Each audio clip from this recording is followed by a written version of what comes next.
The Taito version of Indiana Jones and the Last Crusade is interesting. It is extreme. I think it's a really cool game, but it's got a lot going on. It's really difficult, and it falls apart a bit because of it. You have choices that you can make as far as direction of what you want to do. You can start by going after the Cross of Coronado, or you can go straight for looking for your dad, or looking for the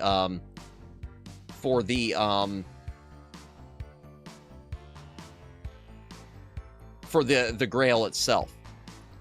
So looking for the Cross Coronado, you got action scenes like this. They are really sort of clumsy brawlers. They're really difficult. And the problem is you've got a whip you can use, but you can't, but if they're they have to be far away so that the crack of the whip hits them. If they're too close, it doesn't damage them and they just beat the hell out of you. There's a part where you, retrieve your father's diary. And it'll have a top-down racing level where you're trying to outrun and avoid the Yahtzees. Castle Brunwald, you gotta rescue your dad, and you get another one of these action scenes, but it's more difficult because you've got to find the secret entrances, so you're wandering around the castle, and yeah, a lot of wandering. Rescuing Marcus from the tanks. Yahtzee! So there's a fight scene on top of the tank where you got to fight off all the Yahtzees there, and eventually the head guy before it races over the cliff. So there's a lot of cool things in this. Finally, claim the Holy Grail. Yeah, there we go. Cutscene again. You got your Grail diary. Every clue you follow. Whoops. I didn't mean to click that. A lot of cutscenes. Oh. In order to identify what the Grail looks like, you need to solve this slide puzzle, and you have to do it before the fire that the one guys have set in the tunnels reaches the marker. So it's got a slide puzzle section to it. There is a lot of stuff going on in this, and it does, and yeah, like I said, it gives you choices on what to do if you follow the movie or not. I must get the cross. I'll go to Venice. So, and based on what you do, the other thing will become more difficult. If you go to Venice, and then you go to the cross afterwards, true to the plot scenes for the film, midway, kinda, sorta, but not. Like, for instance, the Grail, the marker in the movie never showed you what the Grail looked like. The marker in the movie was to give directions of where to find the Grail in the Canyon of the Crescent Moon or whatever. And they changed it this one to show what it's supposed to look like. Okay, fine, but still close enough. But again, it also gives you the choice of doing things out of order. If you go get the cross first, the enemies will be easier than if you go decide to get it later. And if you wait too long, you can't get it at all. You've got to do this stuff within a certain amount of time. If you do not go to Venice first, the slide puzzle will be more difficult for whatever reason. So they punish you sort of based on what choices you make. And for some reason also, this picture, it looks like he's wearing his hat too high on his head. The shading of this just never, it always looked kind of weird. I like choosing, yeah, a bit. You get to choose the direction you want to go, but with all the action scenes. I like it, but it's not great. I really do like it, but it's not great. Is it better than Temple of Doom? Yes. I'm putting it here because I do think it's a really interesting game, but it's just too hard. It's really too hard. The truth is, if it was easier, I'd probably put it B. I feel like I'll never be able to get through it. The Ubisoft one. Chat.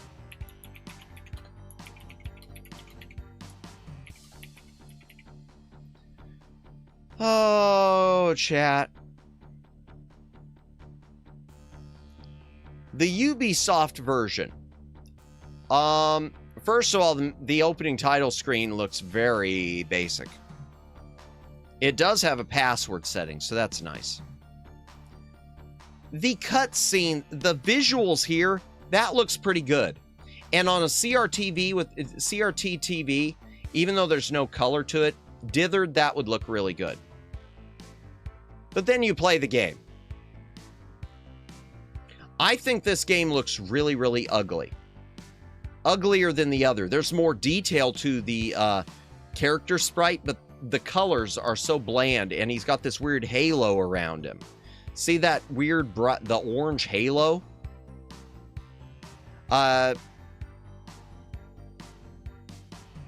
And this level's kind of screwed up because you're adult Indiana Jones. This one doesn't follow the movie as well, I don't feel. You're adult Indiana Jones, but you're in the cave rescuing the cross. Was this a Game Boy ported to... Kind of, sort of. It was a piece... This game was on everything. Overview. This was the action game. So it was DOS, Atari ST, Commodore 64, ZX Spectrum, MSX, everything, including Genesis. There's a Sega Genesis version, which isn't any better. That halo is very ZX Spectrum looking. Yeah, in fact, I'm going to look at we'll look at the Game Boy screenshots too, out of curiosity in a minute. But this is the game. I have never gotten past the first level of this. This is the version that, if you've ever watched Angry Video Game Nerd, this is the game that he talked about where its sole purpose is to remind you that you will never be Indiana Jones. This game is, the difficulty on this, the timer, you are so timed in this game. The timer, the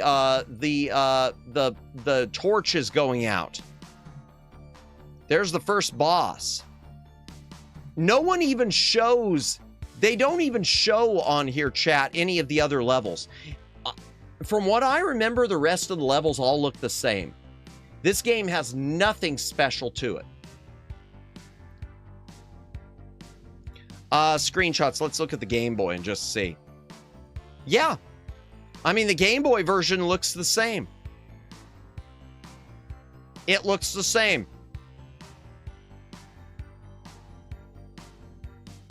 The Genesis, the Master System, how did it look? Sega Master System got a good looking version. Copy and paste with switch color. Yeah. Sega Master System looks damn good. Sega Master System, for those of you who don't realize it, Sega Master System is better hardware than the NES. It is a better console. But it never took off in the US. It is so much better. Sega Genesis version. It's fine. The problem with the Sega Genesis version is 16 bits doesn't help when the game sucks this much. 16 bits doesn't help anything.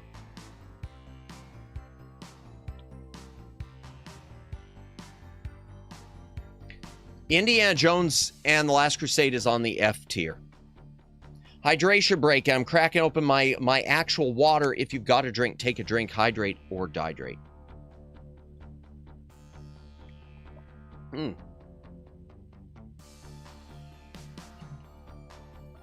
Wrecked throated. Hydrate or dihydrate. Indeed, with actual water, I've exhausted my... So the problem is, chat, I had pizza earlier, and I had, it was not a good pizza. Usually Little Caesars I liked. I had Little Caesars. It was their pretzel crust pizza. It was way too salty because it's pretzel crust, so the pretzel salt. But it also just was not a good pizza. So I am just dried out. Oof. But yeah, Indiana Jones: The Last Crusade. Taito version, I'm going to give a C, which is a little generous. F. Yeah, well, this pizza one to... I usually like Little Caesars, not this one. This might be the worst Little Caesars I've had at this location. In fact, no, it is. It's the worst Little Caesars I've ever had from this location I frequent. Okay, pizza is quite high in sodium though. Yeah, but now add pretzel salt to the crust. I made cheeseburger pizza last week. Yummy. Ooh, that sounds so good. I haven't made a pizza in the longest time. I haven't made anything that isn't frozen in the longest time. I mean, you could count hot dogs, but not really, because you're just boiling the hot dogs and using the bun and putting stuff on it. Yeah, that sounds good. Cheeseburger pizza sounds good. Iron Tank. Ooh, I like this one. Okay, so here's the problem. This is a weird one. Oops. Why is it going back? Okay. Iron Tank. There. Iron Tank. The Invasion of Normandy, aka Great Tank. No cooking for you. You have to stream. I know. I do need to do like a snack stream or something. I do need to do the gator meat stream, which was one of the membership goals that won a long time ago. I need to find someplace local to do that with and time it right for the pickup. And I do need to, I'd like to do like a Japanese dagashi stream or something like that. I'd like to try to import some foreign snacks and try them on stream. I was thinking this last night because I was watching with Miyu Akamiya doing her Viet snack streams, which she is in, you know, I'm not doxing her. She's revealed that's her country of origin. That's where she lives, is Vietnam. And so it works for her because she's got an audience that is largely global. But my audience, at least with my live streams, is largely US and Canada. Some UK. Shorts, with what little shorts there are, they draw in a lot of the Indonesian and Singapore and Philippine viewers, but not to the live streams for whatever reasons. Maybe I need to add one of those subtitle things. I've thought about that. Yeah, I didn't tell you that, chat. I said G7. I've never tried G7 coffee powder. I started to add, if you've seen these things, these subtitles on the fly that some streamers have, where it'll automatically put subtitles in like English and another language. Oh! Where did this come from? Weird. Oh my gosh. Oh, Weird Burb. If that's who I think it is. If Weird Burb is who I think Weird Burb is, thank you so much. And even if it's not who I think it is, thank you so much. I'm going to take a guess as to who that is, and thank you so much. We love you. We love you. You don't have to do that. Get some seltzers. I've got plenty of seltzers. I just need to go grab them. That's like the one thing I don't have. That's like the one thing I've got. I mean, do I have any food in the house? No, but I got all these seltzers. Yeah, I will go get some probably. Once this water bottle's empty, you know what? Thank you. Thank you so much for the tip. I really appreciate it, Siren. You didn't have to do that, obviously, but thank you so much. You know what? I'm going to go grab a seltzer, so I'm going to put on the BRB screen, chat. Let me make a note of this time because sometimes it's hard for me to find when I put a time code in of it. Here we go. I'm going to go grab a new seltzer, and I might also make, for the first time in a long time, because of going through so much seltzer, I'm going to do something Madamus never does. Madamus is going to take an actual potty break. So I will be back, be right back.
Okay, sorry about that, chat. That was, I had a phone call I had to deal with at the exact same time, too. So thank you again, Siren, for the tippy through the throny. Don't go away, right? Seltzers. Yes, I got a seltzer. Here's your ASMR chat. So hydration break again. If you got a drink, take a drink. Hydrate or dehydrate. I hate the type of phone call I got. Yeah.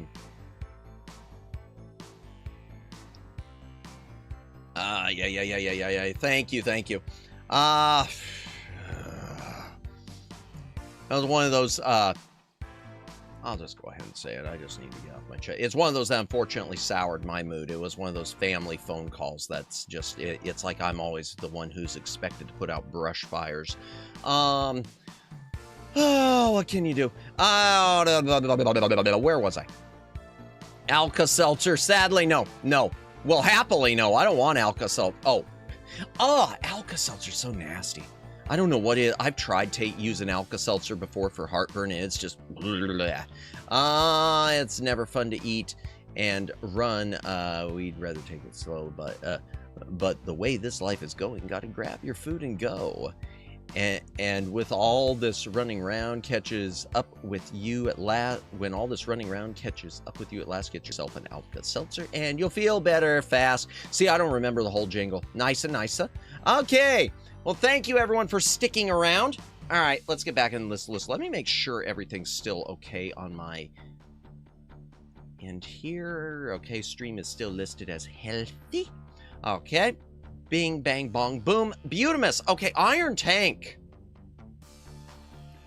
You knew the important part. That's what matters, indeed.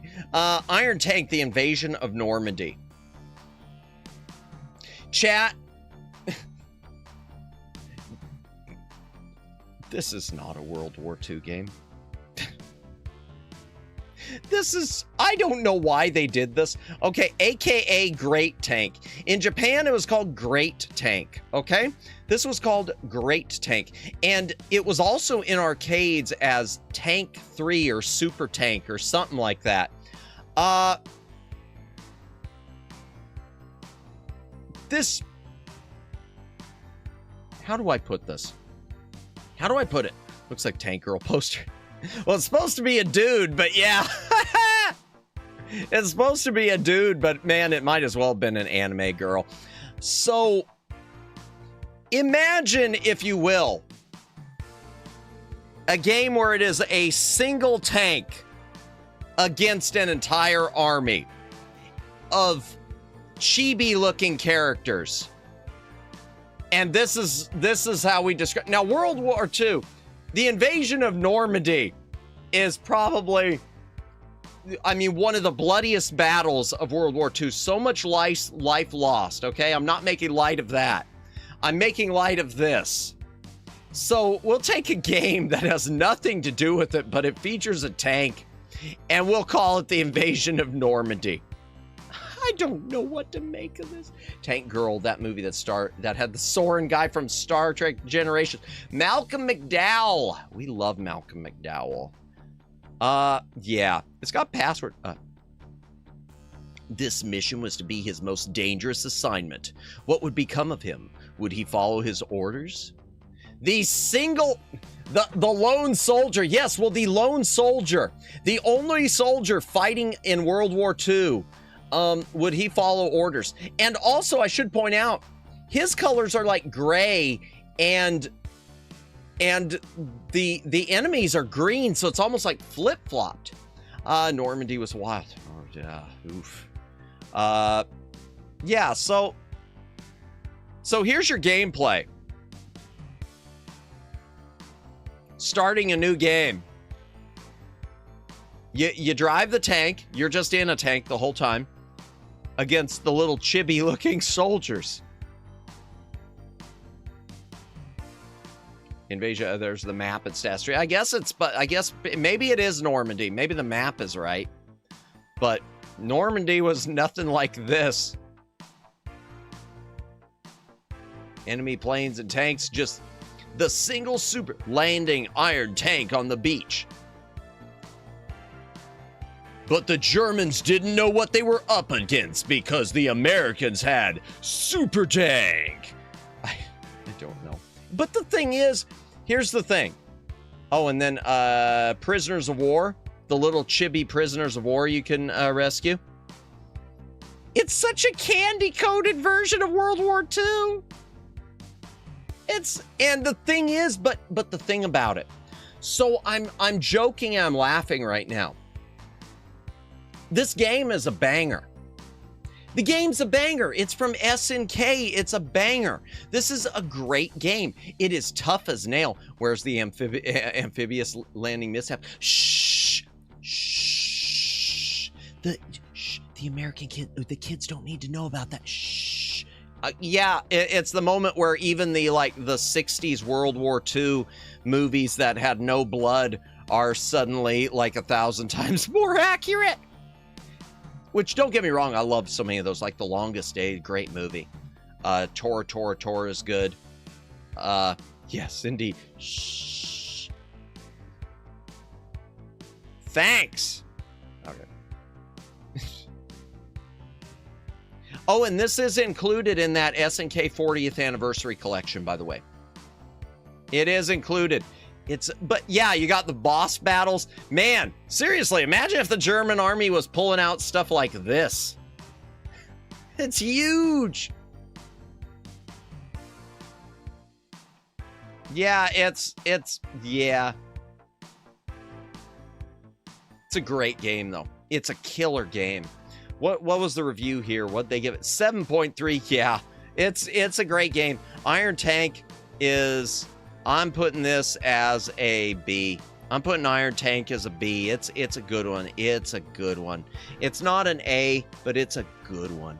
Yeah, SNK did a good one there.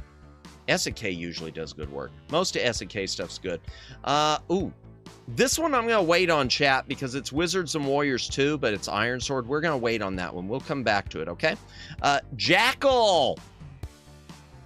People have mentioned Jackal before in chat. I wonder if running the tank into prisoners frees them or despawns them. LOL, Mech Warrior 3. And 4 had an interesting way of dealing with battle mechs walking on humans. Oh, dear. In this case, you free them, I think. You rescue them.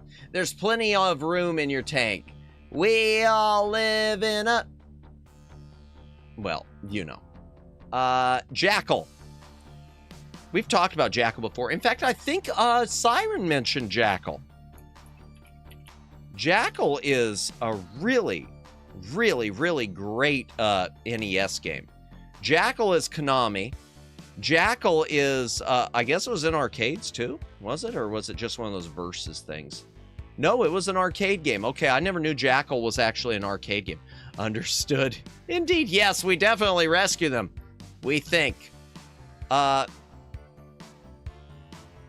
to, where is it? The NES version. Jackal. And now, I forget what TV series Jackal was based on. Played with my brothers back in the day. This is a good one. This is a good Konami one that's earlier. It's an early Konami, 88, but it's a good one. Aaron Hansen of Game Grumps loves Jackal. It's a good game. It's a really good game. It's one I didn't appreciate when I was younger. Just don't rescue anyone Mega Warrior 3 Plus by walking up to them. Understood. Your brothers in arms are hostages behind enemy lines, and you're their only hope for freedom. But the firepower you'll face to rescue them is awesome. Rescue the POWs in the buildings. You'll need a pocket full of miracles and the ferocity of a wild jackal. I'm trying to remember what TV series it was based on. There is an old World War II themed Jeep TV series, which I know my father was a fan of because he used to have the DVD set. And I can't remember it. No, not MASH. Not MASH. Oh, darn it. All right. TV show... World War II, Jeep. Rat Patrol. Rat Patrol. Okay, yeah. The Rat Patrol. Yeah, and that's the DVD set right there. Okay. Yes. All right. So it's kind of based around that, from what I understand, or inspired by that. All right, there's the story introduction. This battle will make your blood boil. Good luck. Drive the Jeep, rescue people, kill the bad guys. Dropping off. Okay. Gunfire. Yeah, it's Battle Jeep. Rescue people in the Battle Jeep. These POWs need rescuing. It's a great game. Jackal is another, Jackal I'm putting as another B tier. I don't think it's A tier, but I think it's a definite B tier. Ah, man, this is surprising. B tier seems to be, is B or C getting the most? B has the most so far. That's interesting. That's interesting. I've never seen MASH all the way through. The movie, I've never seen the movie all the way through. I've seen parts of it. And I've never really watched the series of MASH. I just know that the movie that you can't get away with singing the theme song to MASH with the lyrics for a karaoke ever. If you don't know, if you've never heard the theme song to MASH outside of the TV version, because the TV version's happy, you know, dun dun dun dun dun dun dun dun dun dun dun. Dun, dun, dun, dun, dun, dun. Ooh, my voice went bad. Dun, dun, dun, dun, dun. The actual lyrics there are because I'm going to replace a word, because unaliving is painless. The title of the theme song to MASH was "Unaliving is Painless." That is very dark. Hydration break. Chat. If you've got a drink, take a drink. Hydrate or dehydrate. Self-unaliving. Yes. Self-unaliving is painless. Excuse me. Let me rephrase it. The title of the song is Self-Unaliving is Painless. Not self-unaliving, but, you know. Not unaliving others. But it's self-unaliving is painless. I'm repeating this too much, and it's unfortunate.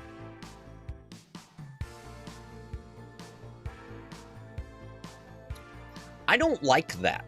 I mean, I like my seltzer. I don't like that. I don't like that title of a song. I don't like that. I don't like that. It's dark. That is dark, and Madamus is not a fan. Madamus is not a fan of that. Take care. Can I do some whiplash real quick for everyone? Please take care of yourselves. You know, never get, they probably meant it like martyr. Nope. Nope. No. It's about, just, taking one's own, yeah, because of not wanting to be in the war or whatever. From what I remember of seeing the movie, it does revolve around one character who is like debating it or planning it the whole time, and I don't think they ever do it. From what I remember. I need to watch it at some point. I've got a factory sealed Blu-ray somewhere. I should just sit down and watch it. It's one of those ones I picked up to potentially resell because I picked up a Steelbook for like $2 brand new, thinking I could sit on this and maybe make a buck. And I just have never, I haven't been selling anything on eBay for the longest time. That reminds me, I gotta get in touch with eBay about my refund. I haven't gotten on those busted Atari games. Yeah.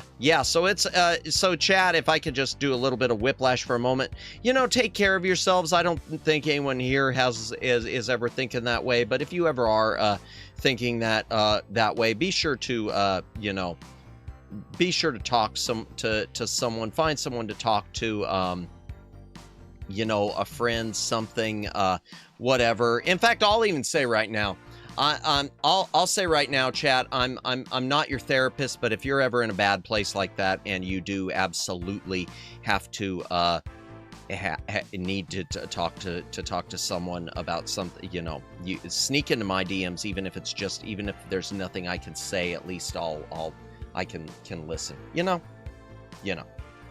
Thank you, Jennifer. Yeah, you know, I don't know what I'm saying. I don't know what I'm saying. I don't want to open myself up ever to like trauma dumping, but I don't want to ever up myself to trauma dumping. But if it's a choice between me having people I you know, trauma dump, I'd rather have that than I mean, not live, but I'd rather have that than, you know. What do we got here? The movie theme lyrics are dark. The TV series instrumentals are beautiful. Yeah. VTubers are the best therapy. You can't be sad with the VTuber on screen. Usually, I'm sure, Omegs, you and I both know there's got to be an exception somewhere. It's the law. Indeed. We love fun fact, trivia, and nerdy apps. Thank you. I appreciate that.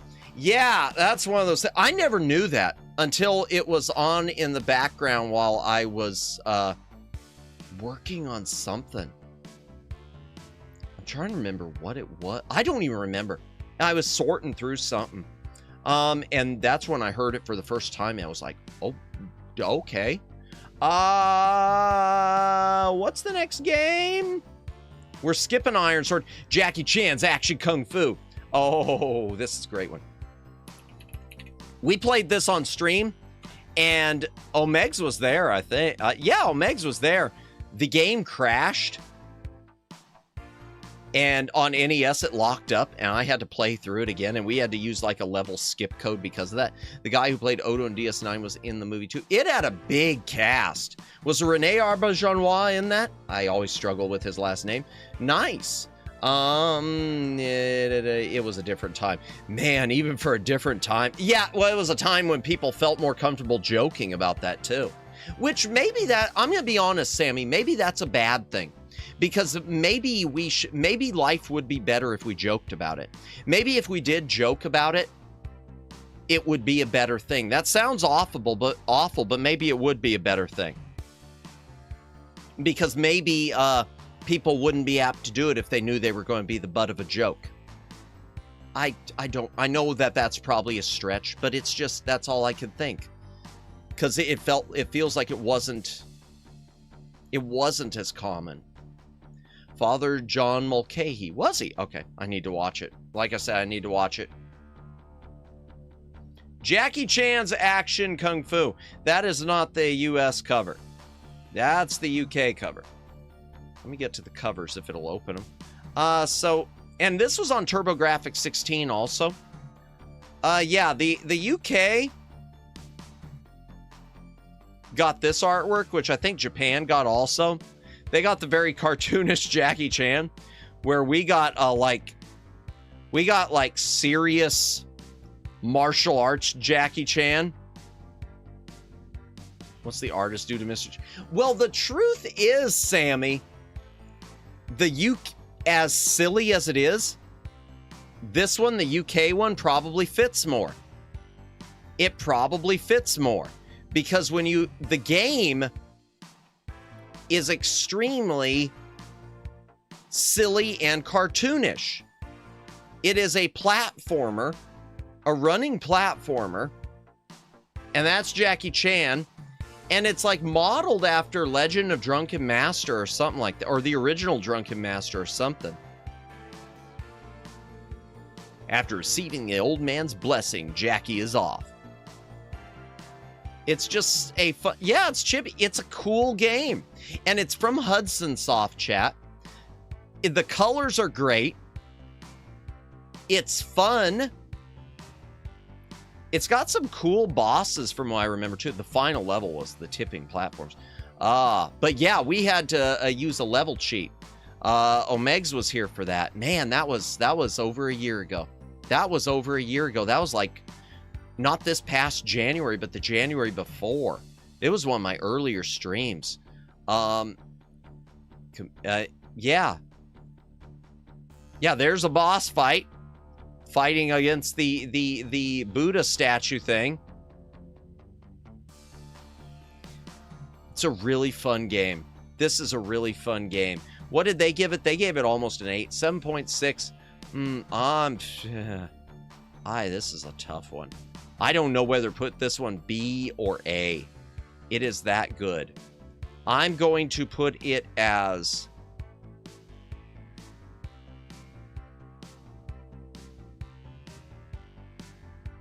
I'm looking at what's in B.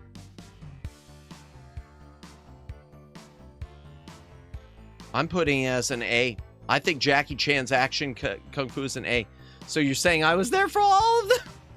Not all, but you were there for most. Yeah, because I think, Megs, you were the one telling me go ahead and use the level skip code because it was only fair.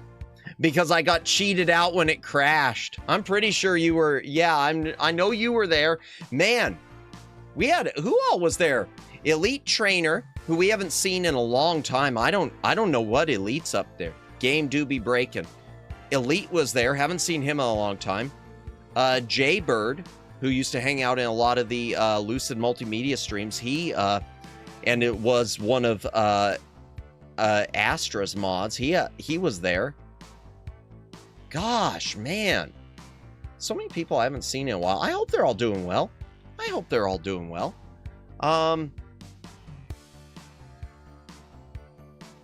What's next? James Bond Jr. Oh. This is a different James Bond Jr. chat than was on the Super Nintendo. Super Nintendo had a James Bond Jr. NES had a James Bond Jr. They are very different. They gave this a 5.5, and that, I think it's a little better. This is a European game. It is a very European game.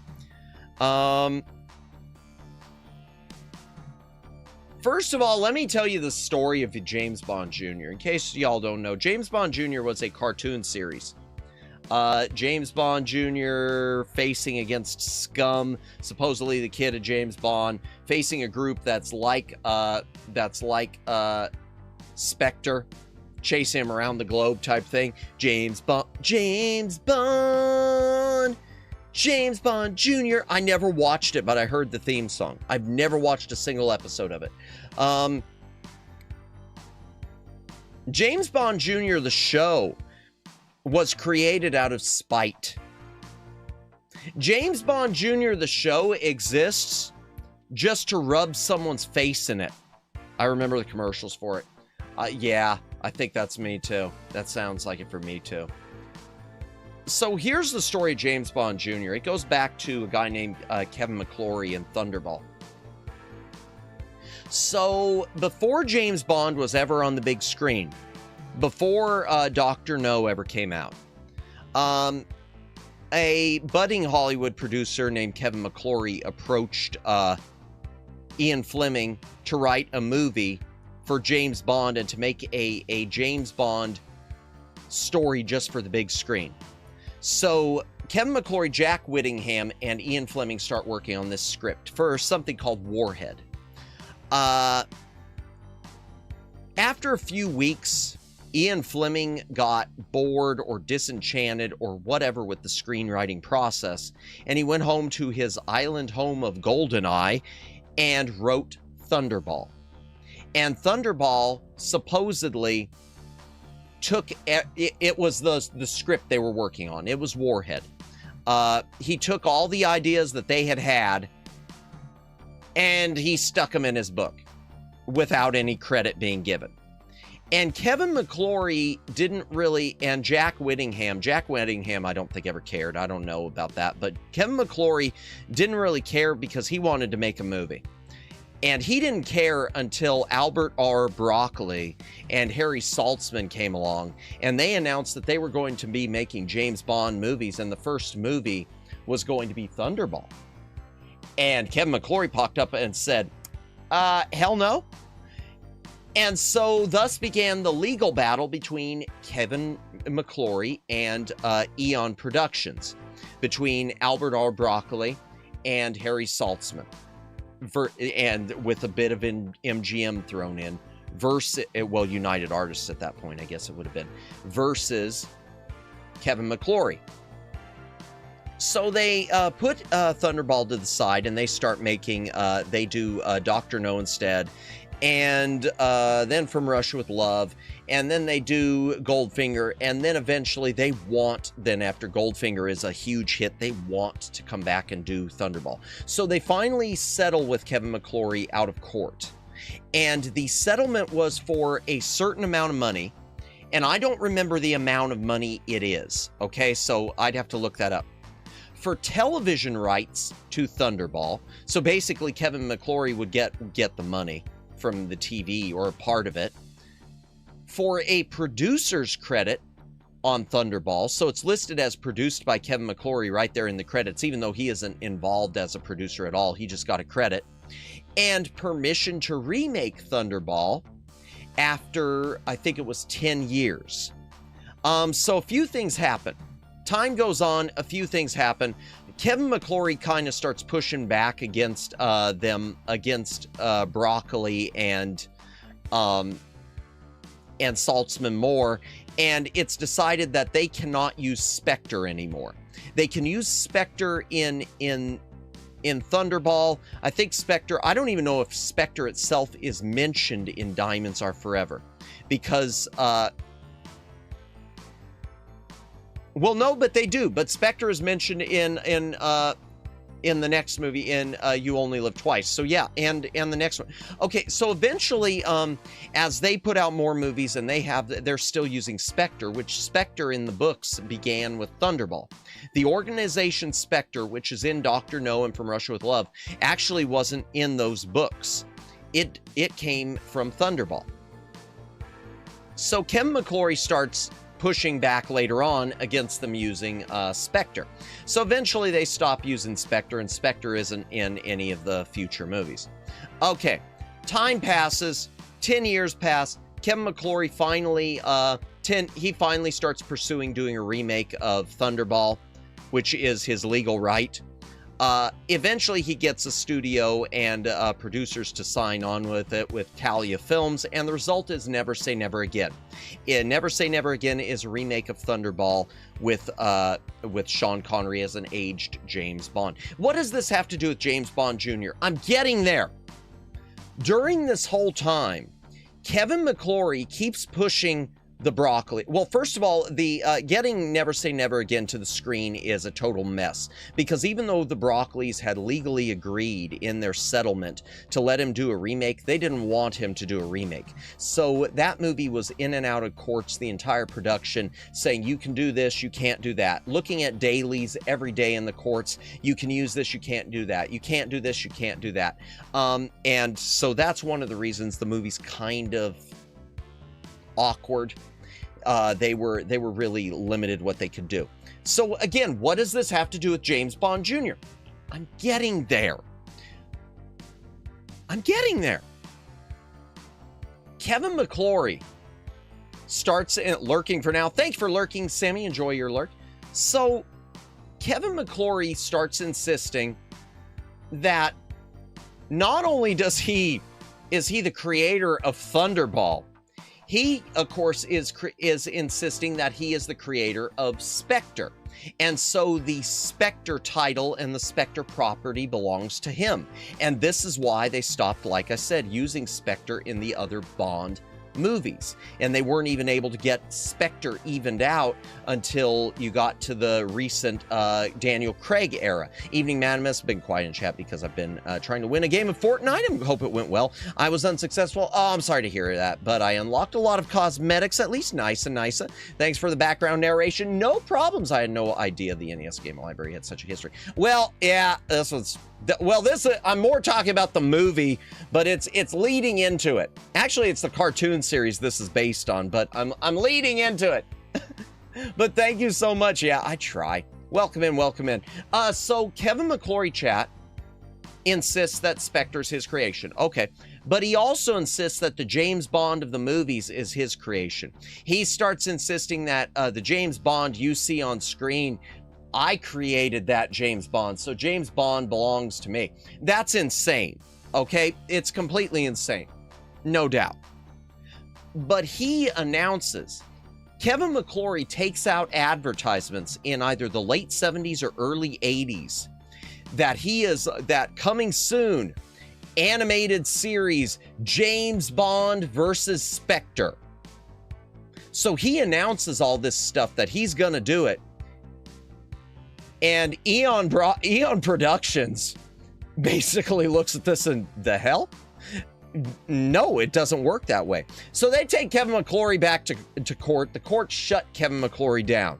And James Bond versus Spectre doesn't get made. But Eon Productions allows for the series James Bond Jr. to be made. And they feature in it the organization Scum, which is a ripoff of Spectre, just to rub, according to the rumors, according to the word on the streets, they did it just to rub Kevin McClory's nose in it. They didn't want to do an animated series at all. They just did it to spite Kevin McClory, just to say, well, looky here. Here's an animated series of James Bond, and guess whose name isn't on it? Yeah. So there you go. Yeah. And assuming that's true, and I assume it's true, Omegs, because I do know that the ads, I've seen pictures of the advertisements for James Bond versus Spectre. I've seen pictures. They're just text. There's no images, but they're just coming soon. And Kevin McClory paid to put those in newspapers, thinking that this was somehow going to end well. And there's more to the story later on. There was a whole thing in around the year 2000 where Kevin McClory tried to do another remake of Thunderball. Not only that, but it was going to team up with Sony. And so Sony was going to do, Sony basically teamed up with McClory here in the US, and they said, hey, we own Casino Royale, you own Thunderball, and since you did Spectre, we can make a case in court that you own the rights to also remake Dr. No, From Russia with Love, Thunderball again, You Only Live Twice, and Diamonds Are Forever. So we could do our own James Bond series that competes with MGM, but the court struck it down. Man, reminds me, the Filmation Ghostbusters versus Columbia Ghostbusters debate. Yep, one predates the other, but the latter was more successful. It also was a crazy history like that. Yes, and the Ghostbusters one, Filmation, if I remember correctly, part of that was too, they got the television license to that following the movie. I don't know which, I know with the cartoon series that it played into it. I'd have to look it up again, Alex. But I know the cartoon series played into it, which is why the cartoon series of Ghostbusters, the one based around the movie, is called The Real Ghostbusters. It was called The Real Ghostbusters because of the Filmation Ghostbusters. Yeah. I don't remember the whole history, but I know what you're talking about, Alex. Yep, I know what you're talking about. So yeah, James Bond Jr. And this is the video game based on James Bond Jr. So maybe I should talk about the game itself now. It's a very European platformer with a very dark color palette. It doesn't look bad, but it's dark. Hydration break. If you got a drink, take a drink, hydrate or dihydrate.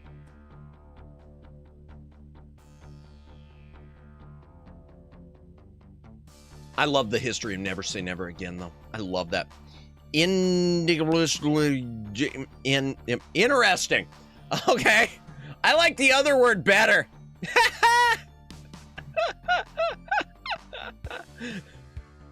Making me tempted to go. You're making me tempted to go to one of my Oshi streams and just slam a bunch of buttons on the keyboard and see if I confuse the hell out of them. And if I get banned by accident.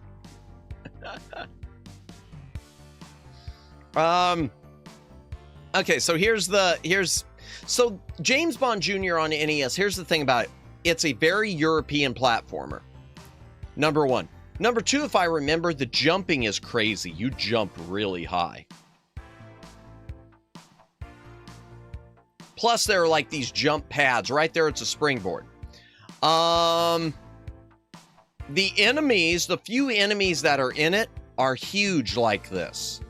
They're like giant, biblical giants.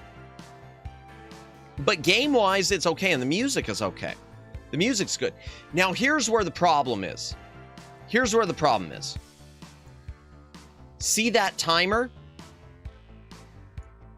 That timer is how long you've got to beat a level. Oh, wow, 45 minutes. That looks easy. Does it, though? That number right there is the number of nuclear bombs you need to defuse. Okay. Diffuse them. When you find them to diffuse them, chat, you have to do a slide puzzle. You have to do a slide puzzle. And it isn't an easy slide. For me, it was not an easy slide puzzle.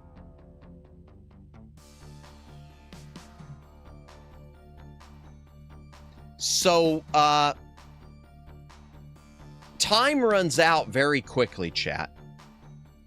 Between finding the missiles themselves to disarm them and the slide puzzle, unless you're really good at slide puzzles, you will not be completing the first level. And the thing is, every level is like this. Every level is like this. And yeah, like I said, it's got a really dark color palette. Visually, and it doesn't have much going on in the way of backgrounds. They left it really plain. It is a late release NES game, too. I don't remember ever getting to the offices. This must be a... Oh. So, okay, some of the later ones, it looks like, don't have slide puzzles, do they? Okay, I thought every stage had the,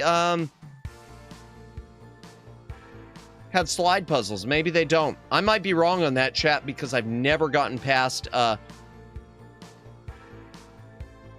disabled that thingy on the wall. Okay, I might be wrong on that. It might just be, maybe the first level's the only one with the nuclear missiles. I think I am wrong, yeah. I'm wrong. Madamus was talking out of his butt again. Because he never got past the first stage. I think it's just the first stage with the, yeah, it's just the first stage where you gotta do the puzzles. But man, they take forever. And yeah, you got the time limit on everything.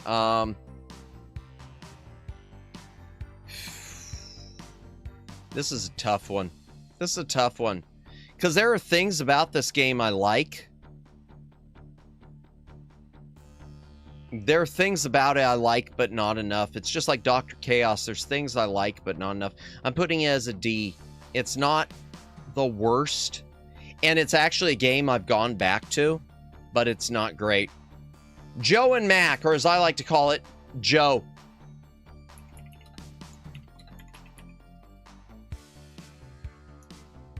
So Joe and Mac, aka Joe and Mac Caveman Ninja, it's been on everything. It's on Genesis, it's on Super Nintendo, it's on PC. It's different on a lot of everywhere. It's in arcades. For the most part, it's an action platformer. Which one's this? That's probably Amiga. I don't want to do Amiga. Here's the arcade version. It's 2-player simultaneous action platformer.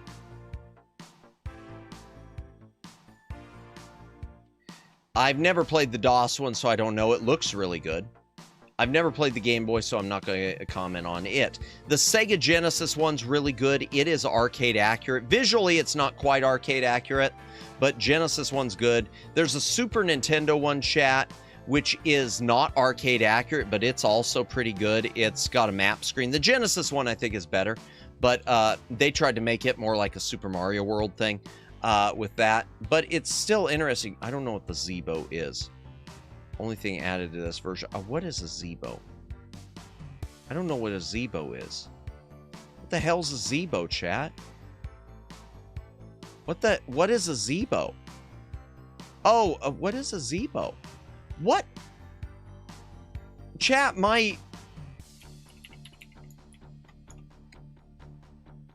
Zeebo is a discontinued home entertainment education system from Zeebo Inc. It enabled... Brazil and Mexico. Z on your bow! I've never seen this! ATI Imagineon? SD card? Okay, so it's digital. It was... okay, Zeebo does not use DVDs or cartridges. Downloaded over the internet. Okay, so it's an Ouya. So it's basically an educational version of the Ouya, chat. Okay. Huh.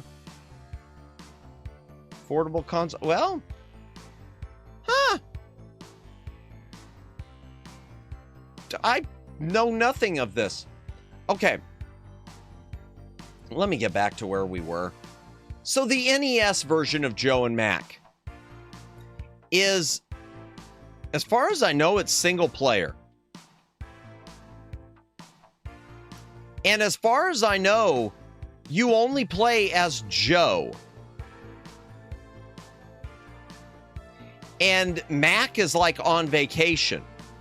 It's got the intro movie, kind of. It shows, because in the original arcade version, the other cavemen come in and they steal your women. I think it just shows them come into your hut. Now, visually for the NES, it looks okay. And one thing these screenshots don't show, the parallax scrolling on this game is insane. The biggest problem I've got is, well, I guess it is two-player, but it's alternating, maybe? I don't know. I've never seen it. All right, I'm going to have to see the cover. You have to see the cover and see if it says on the back. I've got a boxed copy of this, but...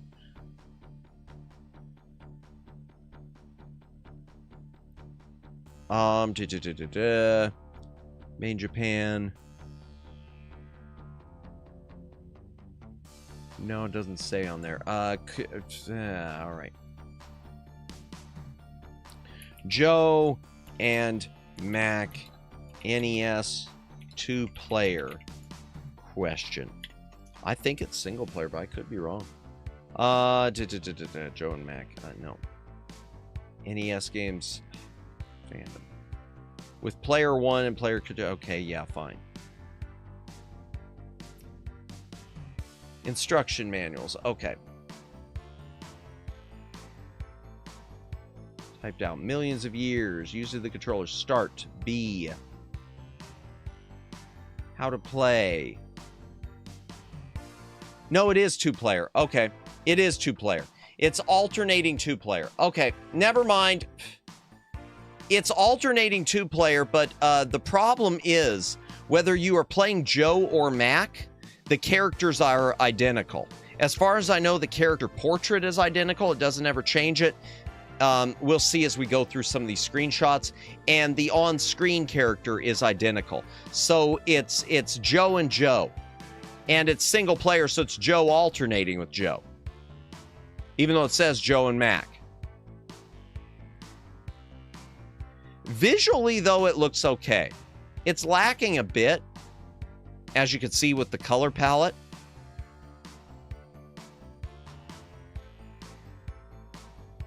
But, yeah. Now, I do know the NES version of this was really, really tough. Because I never got past the second level. I never got past the flower thing on this. Mac is the guy holding the camera. Thank you, Luciano. Yes. Mac's there. He's watching. Yeah, the problem really is the color palettes on the characters are so limited. They don't, the sprites for the characters don't have a lot of color to them. I don't know whether I should do B or D. I mean C or D. I'm going C. I'm going C. It's a good game, but I don't like this version. But I can't say that I think it's worse than Adventure Island or Dino Riki or even Gilligan's Island. I can't. So we'll just put it in C.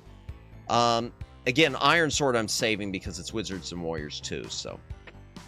Zelda I'll go ahead and do, probably, but Iron Sword I might. No! We're gonna, okay, I'm gonna go ahead and get that last I out of the way that I skipped. Iron Sword.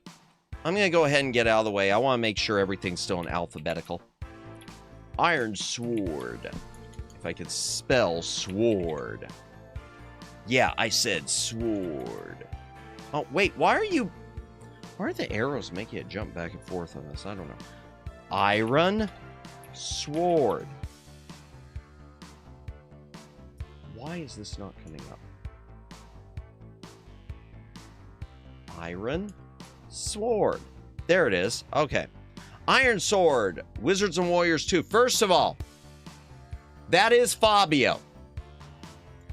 Acclaim decided to pay Fabio to use his likeness for the cover of Iron Sword, which doesn't make a lot of sense. And the reason it does not make sense is because Iron Sword, Wizards and Warriors 2, your character is wearing a full-on suit of armor.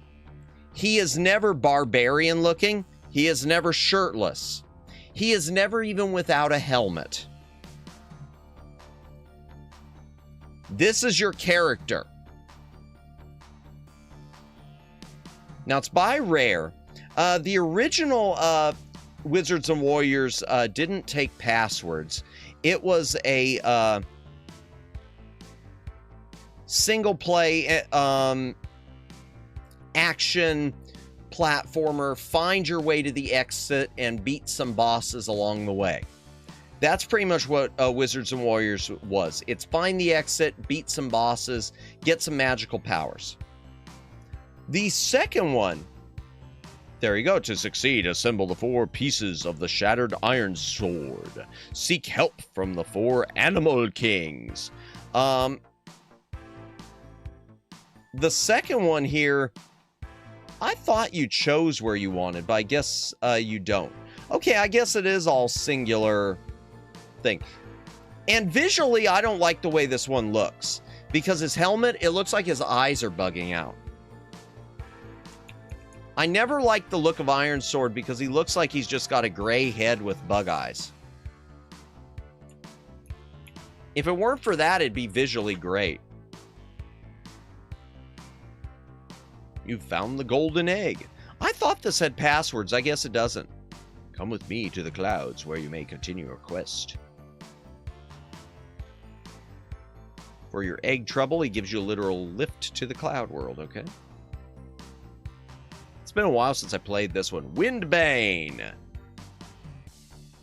Boss battle. That's a cool looking boss, kinda. I mean, not a lot of detail, but also enough detail. That's actually really interesting looking. Forest Realm. You found the golden fly. I grant you passage to the lair of the water demon. Why are there so many songs about rainbows? Okay, second part of Selkin Realm. So Wizards and Warriors 2 is okay. Wizards and Warriors 2, in fact, what did they give it? I've never played a lot. I've played enough. 6.6. I was going to say it's probably C tier. But the truth is, I like the original Wizards and Warriors better. I do like it better. I think it's a more fun time.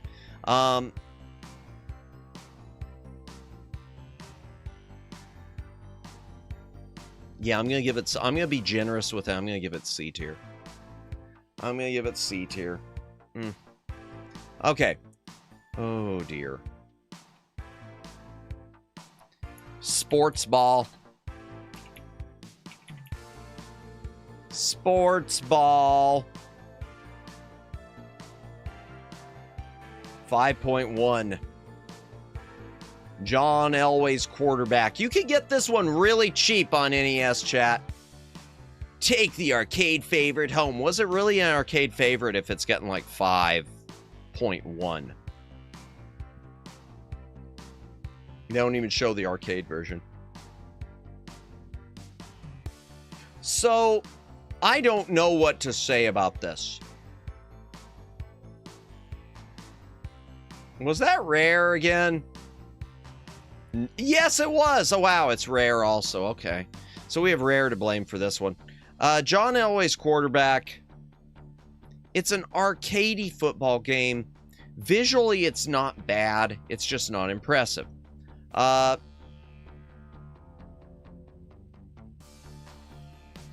it's not bad. It's just not impressive. It's not NFL Blitz, you know? It's not Tecmo Bowl. I'm just putting it as a D because I'm not a sports ball guy. If it was NFL Blitz, I'd maybe, if we had an NES version of NFL Blitz, I'd probably really enjoy it, but we don't have that. We've got John Elway's quarterback. Allen quarterback in the city of gold.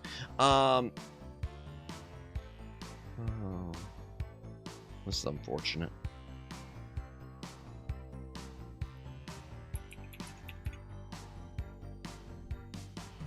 Hydration break. If you gotta drink, take a drink. Hydrate or dihydrate. Oh, that's the Game Boy version.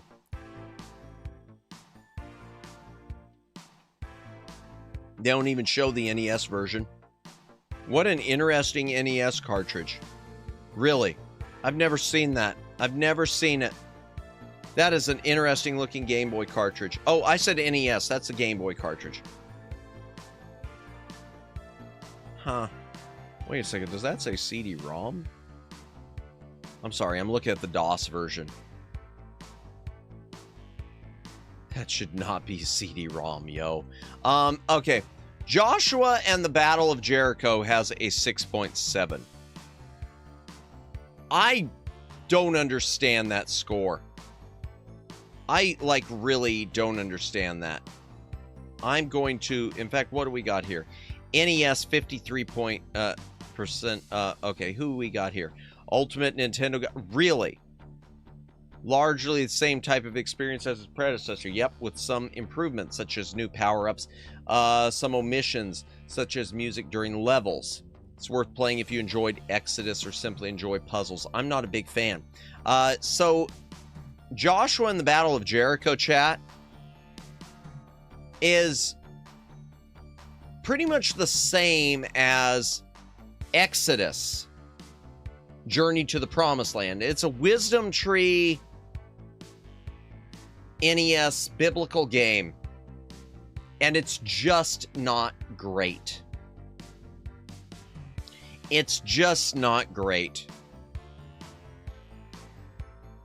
It has nothing to do, and here's my big problem, even more so, is like it says, like they said there, if you enjoy puzzle games, it has nothing to do with the Battle of Jericho. It doesn't. It doesn't at all. It's running around collecting stuff and dodging boulders. Running around collecting stuff, dodging boulders, probably has some of the same trivia things. It doesn't look horrible visually, but it is not a great game. It is not a good game. No. I gave Exodus an F. I'm sorry, I'm giving Joshua an F also. It's not good.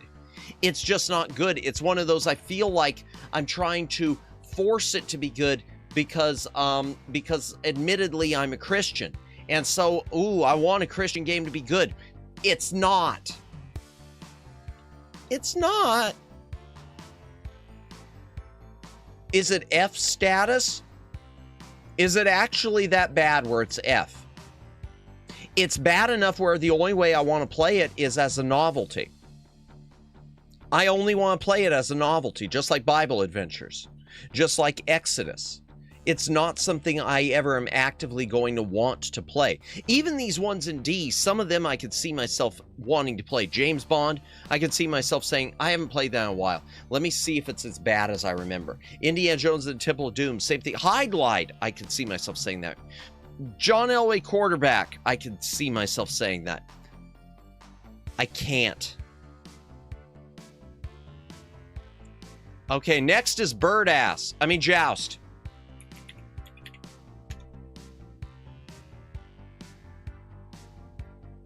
Joust on NES, chat. Welcome to Joust. That's a cool shot. I don't remember that. Okay, that's actually a pretty nifty shot. So this is Joust on NES. Joust, if you've ever played it in arcades, if you've never played it, let me explain to you the game. The name of the game is, you are on a flying ostrich, and these guys are on flying ostriches, and sometimes there's other flying creatures, and they're riding them, and the idea is to fly slightly higher than them and smash your butt into them so that you knock them off. And to collect the eggs before they hatch into new ones. It's a great game, but it's pretty hard. Yeah, and it's one of these ones that's just repetitious. It's a quarter eater. The whole point of the game is just getting a high score. So it's a great game, like Galaga is a great game. But it's one of those great games where when you play it at home, unless you're like actively competing with a second player, your mileage is going to be short. It's not F, that's for sure. But it's like Galaga. And it's like Dig Dug 2. I have to give it a C rating because it's just because it's a good game. It's a fun game. But ask yourself at the end of the day, I mean, it's even hard. I could say I'd play Bugs Bunny Crazy Castle before Joust, maybe. Even though I know Joust is the better game. So yeah, I've got to put it in C. Ice Climber's the closest thing like that I've given a B to. Ooh, one of the few non-Capcom Disneys.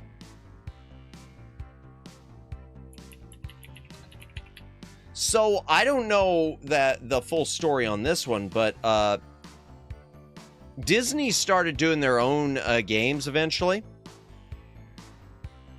Let's find the NES one. There it is. No, that's Tailspin. There it is, the Jungle Book, NES. So, Virgin published it. It says it was developed by Eurocom. Okay, I thought it was developed by Disney themselves, like Aladdin. I don't know how this didn't wind up with... I don't know how it didn't wind up with Capcom. But the Jungle Book wound up with Virgin and THQ, apparently, depending on what system and whatnot. And it's a platformer, chat.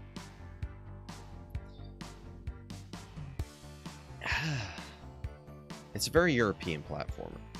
Now, first of all, visually, it looks okay. It looks okay. It's got that darker palette again, being European. I don't know what their deal is with their palette being lower.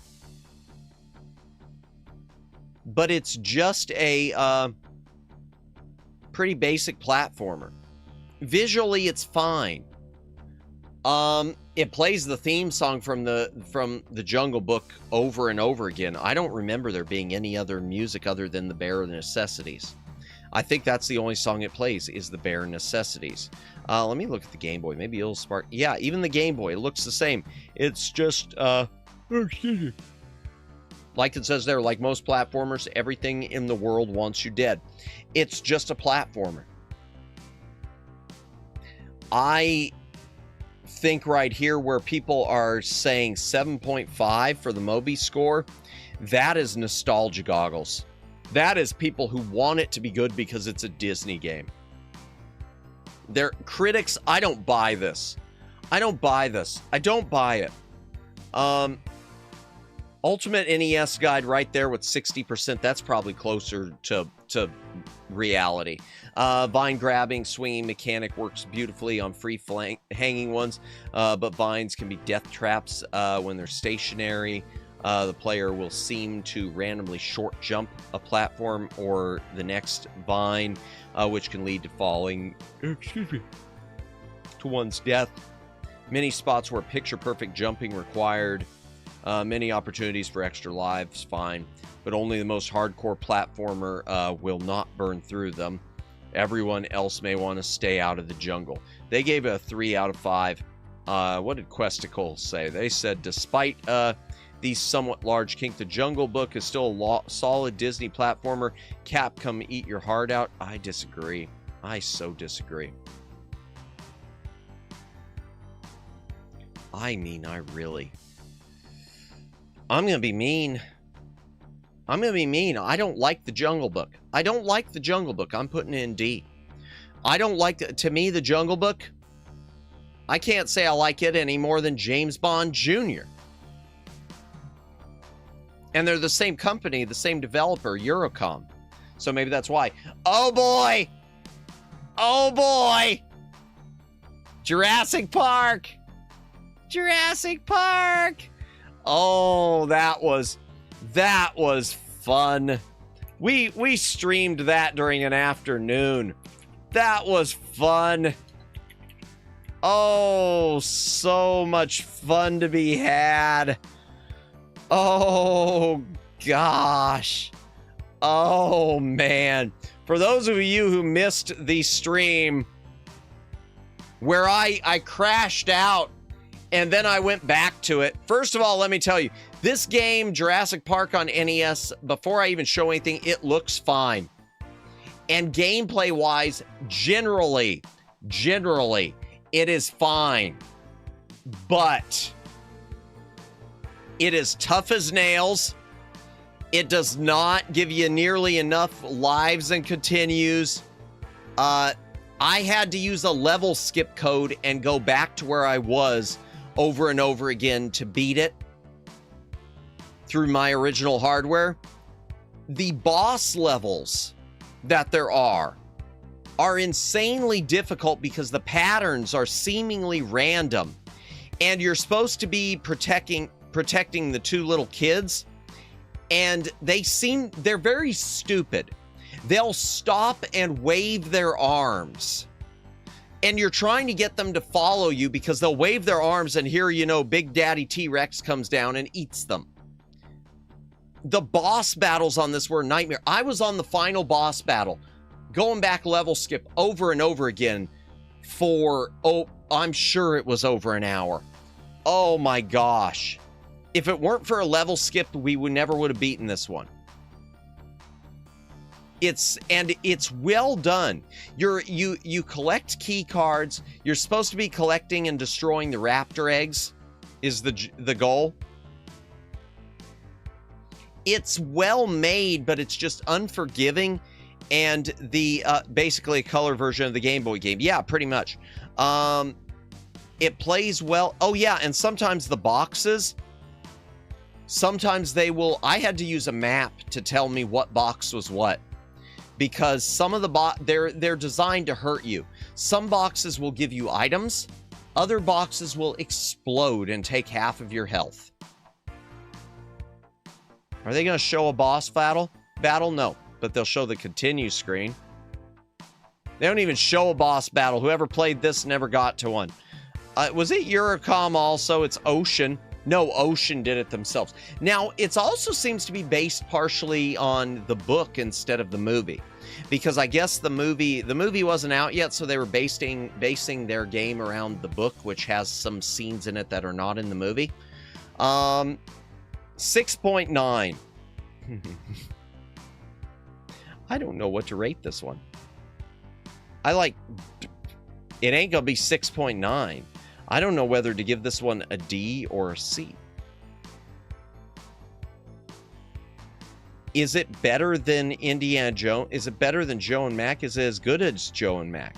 Would I like to play? No. I'm giving it a D. I don't care who's giving it 6.9. That is a D. Hydration break, chat. If you got a drink, take a drink. Hydrate or dihydrate.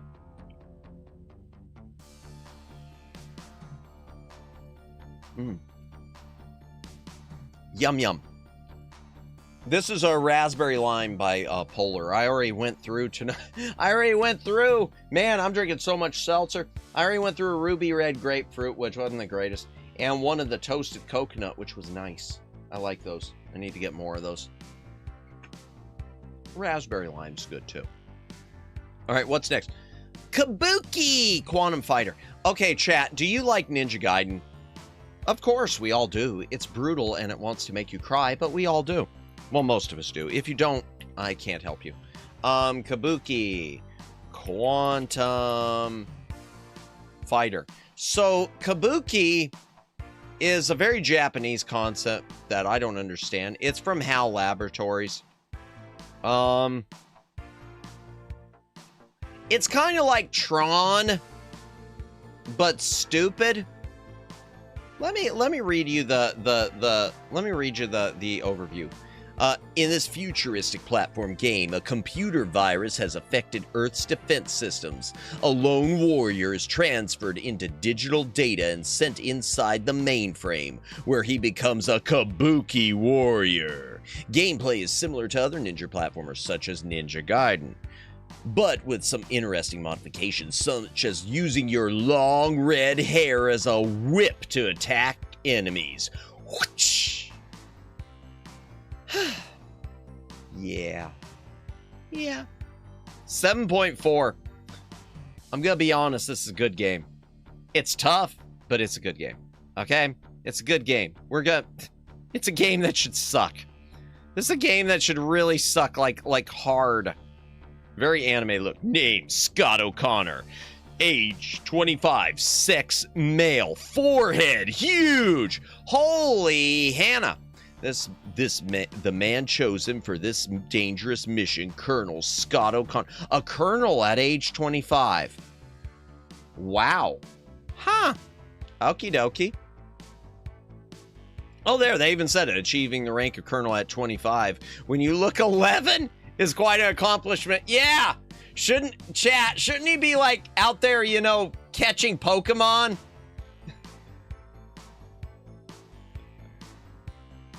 Now stretching himself out on the image transfer machine, he is. It's got good opening cinematics too, like Ninja Gaiden. He's that. Jump into the program. The computer controlling the defense systems runs on a 6502 CPU. I don't know what a 6502 CPU is, chat. I don't know what a 6502 is. Is that what NVIDIA's using? I don't know these things. Yeah. Okay. But yeah, the game is basically like Ninja Gaiden. But you use your hair. Instead of a sword, you whip things with your hair. Whoosh, whoosh. Oh, is that all? Oh no, I missed one. Someone or something has broken into the main defense computer. Oh, good, more opening. You can hang on to these things. Oh, and there's a head that shoots. Okay. I know you can collect items too. Chips. I think those you use for special weapons or something. Kabuki's a pretty decent game, chat. Not gonna lie, Kabuki's decent. Kabuki's fun. Kabuki is a fun but difficult platformer. It's a question of is Kabuki a C or a B? I'm looking at what do I have under C. You know, well, honestly, I'm gonna give Kabuki a B. I think Kabuki is a B, and I think Kabuki also, chat, if you're looking to collect for NES, I don't know if it's prohibitively expensive. Let's check. Kabuki NES. $30. It's a bit pricey. This used to be one that you could pick up a dime a dozen. So it's gone up, chat. So you're looking at about a $30 one. Man, that's making me think about all the games I lost that I still need to replace. I do have, I mean, obviously I still have this one, but that's unfortunate. Yeah, I'm going to put it B. My throat is really wrecked. Okay, what's next? Karate Champ. Karate. So Karate Champ is Data East. It was in arcades. #1 arcade hit with a 5.7 score.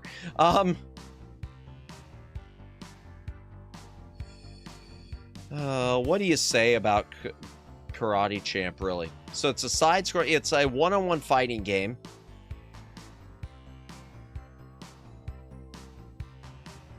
It was in arcades. In arcades, there was also, you got to fight bulls. You don't have the bullfighting stuff. And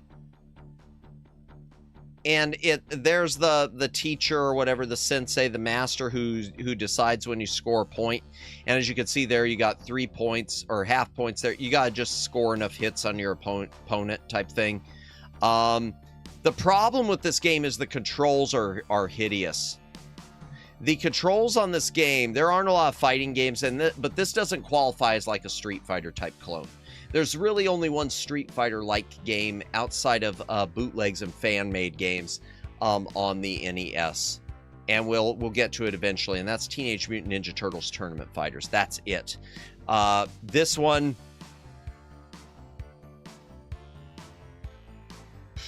Karate Champ is just... It's not good. And one of the problems with this, too, is you can accidentally get yourself turned around where you're facing the wrong direction. And for the life of me, I have no idea how to turn yourself back. Plus, some of these backgrounds look weird. It looks like you're floating in air there. I'm 5.7.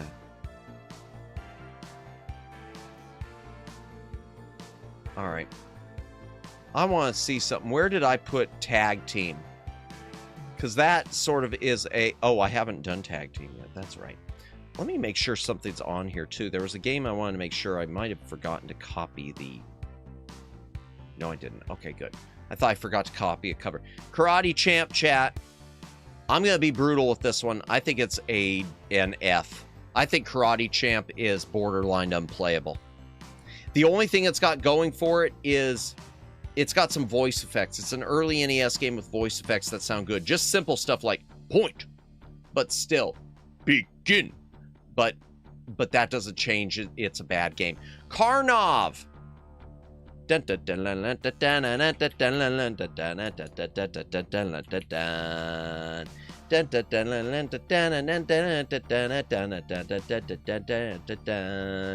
Karnov, they gave 5.82.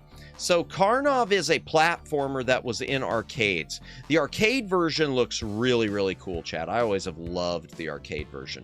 It's one of those, like, definitely 80s arcade games that you just kind of, you want to put a quarter in that late 80s, or mid 80s. The NES version of Karnov looks fine, and it plays okay. It is really difficult, this game. You've got to collect certain items, like you see down here that he's got, in order to advance to the end. It's difficult to make your way through because of that. When you get hit once, this is how you regularly look, but once you get hit once, you got 2 HP, basically. You turn blue. It's like you're a ghost waiting to get wiped out. One of the bad things about this game is it's missing all of the lore. So, chat, the Famicom version, which is not seen here, the Japanese Famicom version has a bunch of cutscenes. They decided not to translate those to English. They just cut them out completely, which is really unfortunate. Visually, I like this game. I like this game. And it's a game, it's one of these platformers that I want to love because I love these arcade type platformers like Rastan, which is not on NES. It just... It's really difficult, and it's one of these, it's cryptic. You don't know what you need to do and where you need to go, really, to get where you need to go and to finish the thing. If you did, it'd be a lot better. Oh, no worries. Hey, have a good rest, Lauren. Take care of yourself. And once again, chat, if you have not subscribed to Lauren yet, I think most of the people on my channel have, but if you're lurking and you have not taken the time to sub to Lauren and Tibby, the channel is very simple. Just go to @Lauren and Tibby. Give them a follow, a subscribe, a like, do all the things. They do a lot of really, really cool content there. Take care of yourself. Have a good rest. Some of the bosses look okay. Bosses look all right in this. This is one... It could have been a contender. This is one of those games I want to love. I want to love. 5.8. I want to see what some of these reviews said. I want to see what Ultimate NES Guy did. They said 70% game is challenging. Certain enemy attacks are virtually impossible to avoid. Yep. Karnov gets killed with just 2 hits. Yep. Unlimited continues, make it beatable. Manual incorrectly states that there are only 3. Okay, yeah. And even this one says faithful port of arcade gameplay. So where does it go?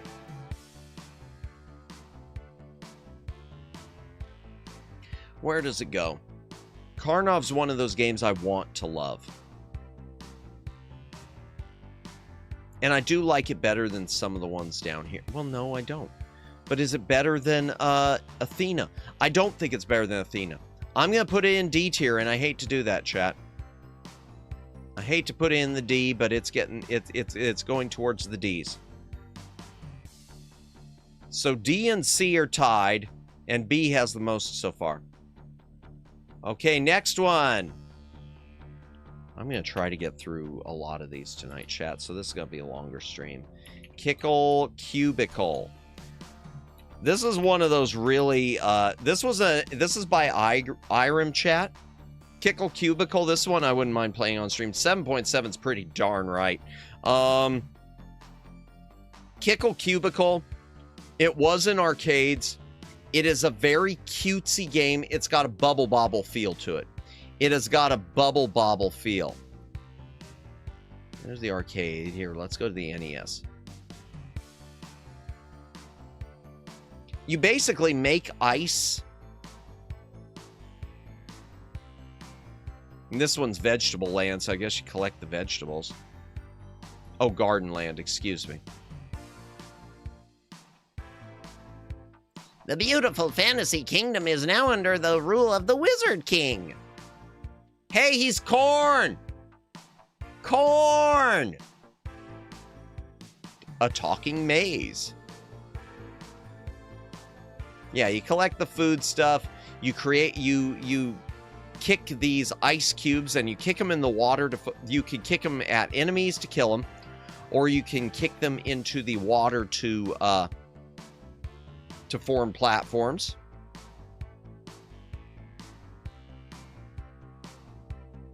And you create the ice yourself. So it's sort of like Bubble Bobble creating the bubbles. You create the ice things as far as I know. If you set one block in motion, yeah. Set one block in motion. Or no, maybe you don't. Oh, no, you don't. Okay, no, I'm wrong. The ice cubes must be already there. You kick it and they can hurt you too. So you gotta, like, if I remember this stage, you gotta kick it and move out of the way, and then you gotta kick it down there if you want that one up.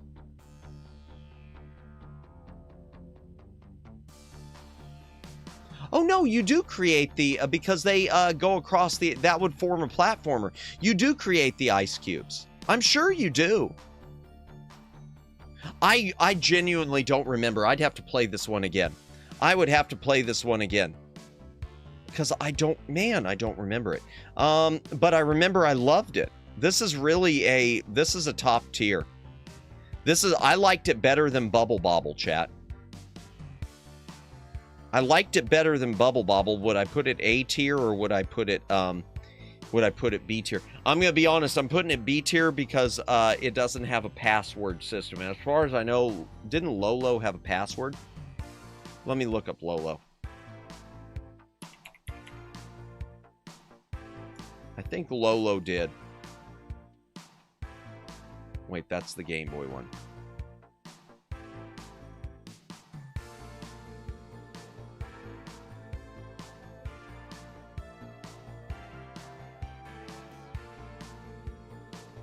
Yeah, it had a password.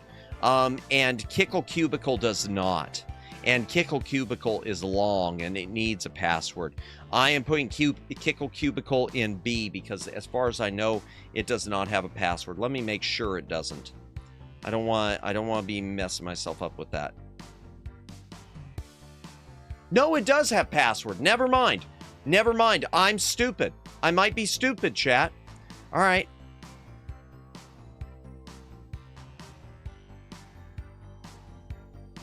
I'm putting it up there. Yeah, I'm putting it in A tier. I like Kickle Cubicle. I think it's good. Even though puzzle games like that aren't always my fave, I really do like that one. Kid Icarus. Ooh.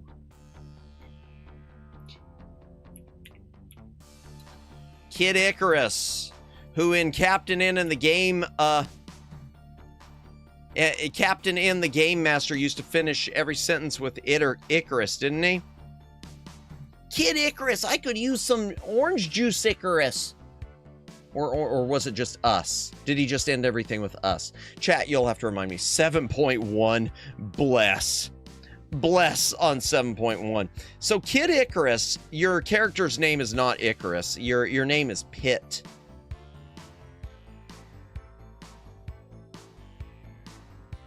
This is such an odd game. Angel Land Story would probably be the better name for it.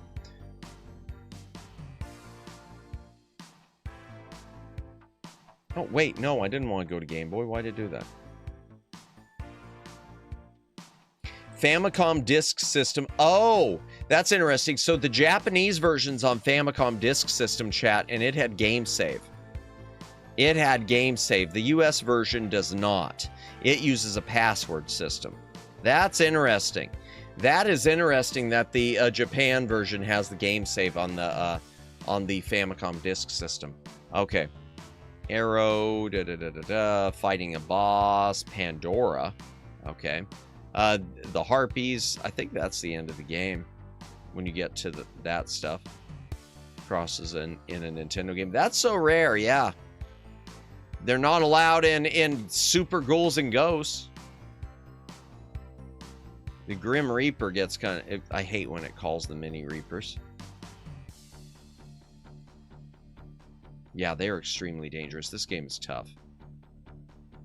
You have wings and you can't fly with few exceptions. Yep. That is so annoying. And it's got it's got these wraparound levels, I remember. So you go through there, you come out on this side. You have to open the pots in the correct order or the god of poverty will show his ugly face. If you open the pot he's in, you don't get any treasures from the room. Oof. The god of poverty. I know him. May I help you? We have everything.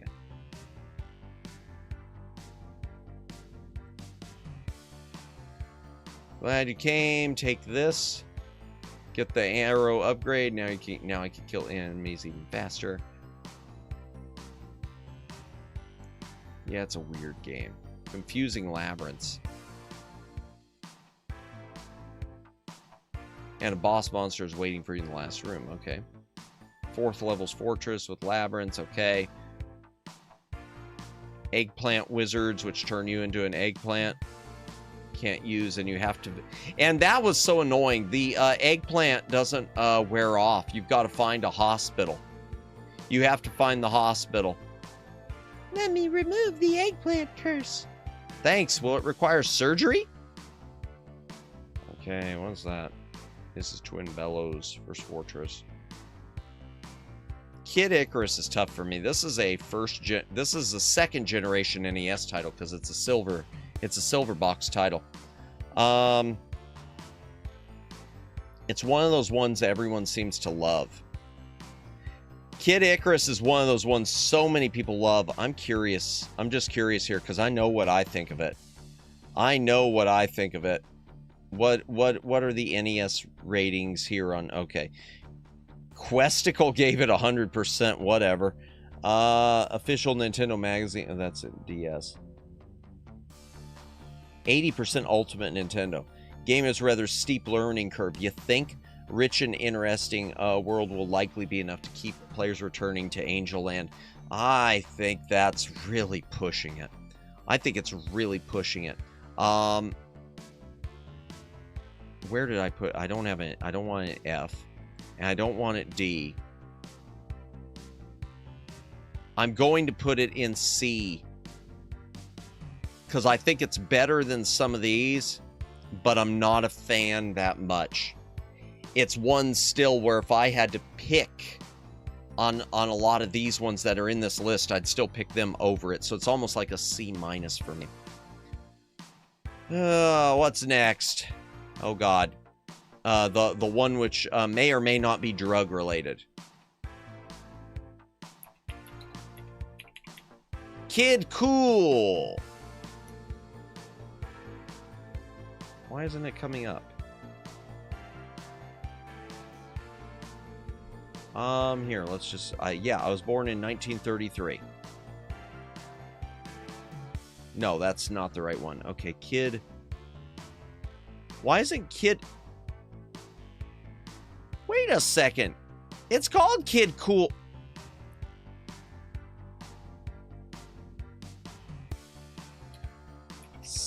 Okay.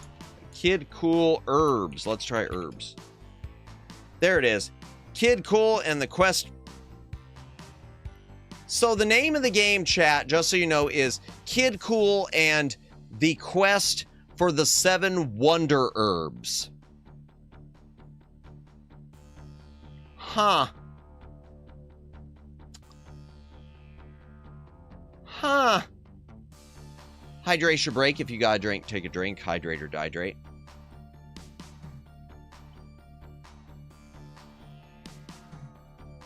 It's a side-scrolling platformer. King is sick. Kid Cool must gather 7 magical herbs to cure him within 3 days. He's getting the herbs, man.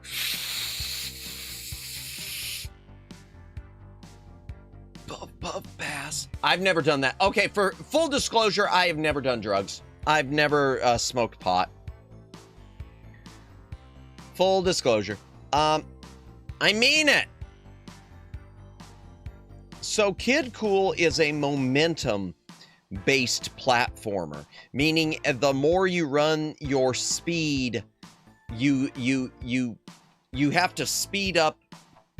You speed up really fast, almost like Sonic the Hedgehog. Okay, so think about it that way. The running is like Sonic the Hedgehog in that you build up speed. And you need to build up speed. Oh! Of course you do. That's because I'm famous. Thank you for subscribing, Chris Tooley. Appreciate the sub. Welcome to the back library.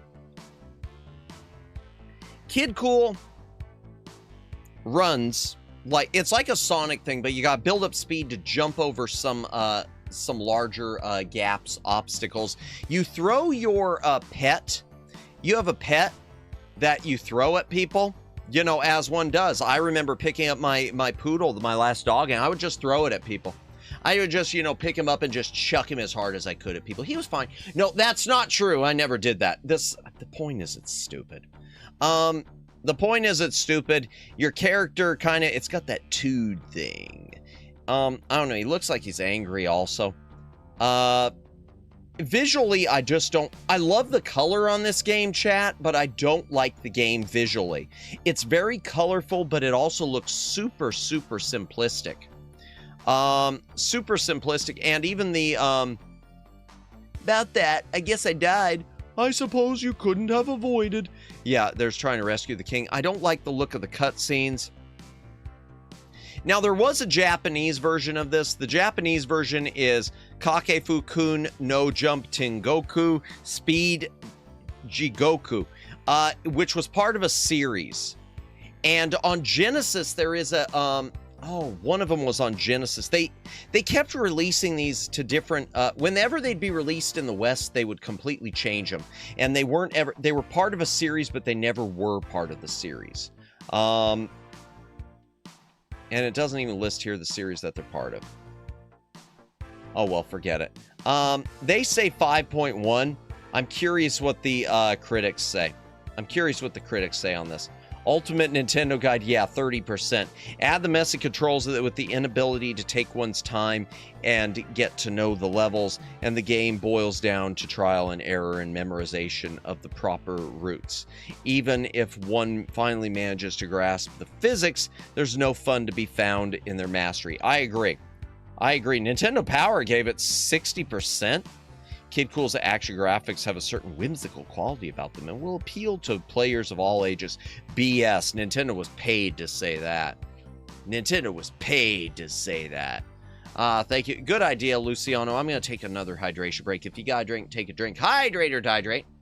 Once again, thank you everyone who's watching. Lurkers, thank you for lurking. VOD watchers, thank you for watching the VOD. Hope you're enjoying this. It's just me yapping a lot and popping up screenshots, but... you know, if you want something on in the background, hopefully I'm providing it.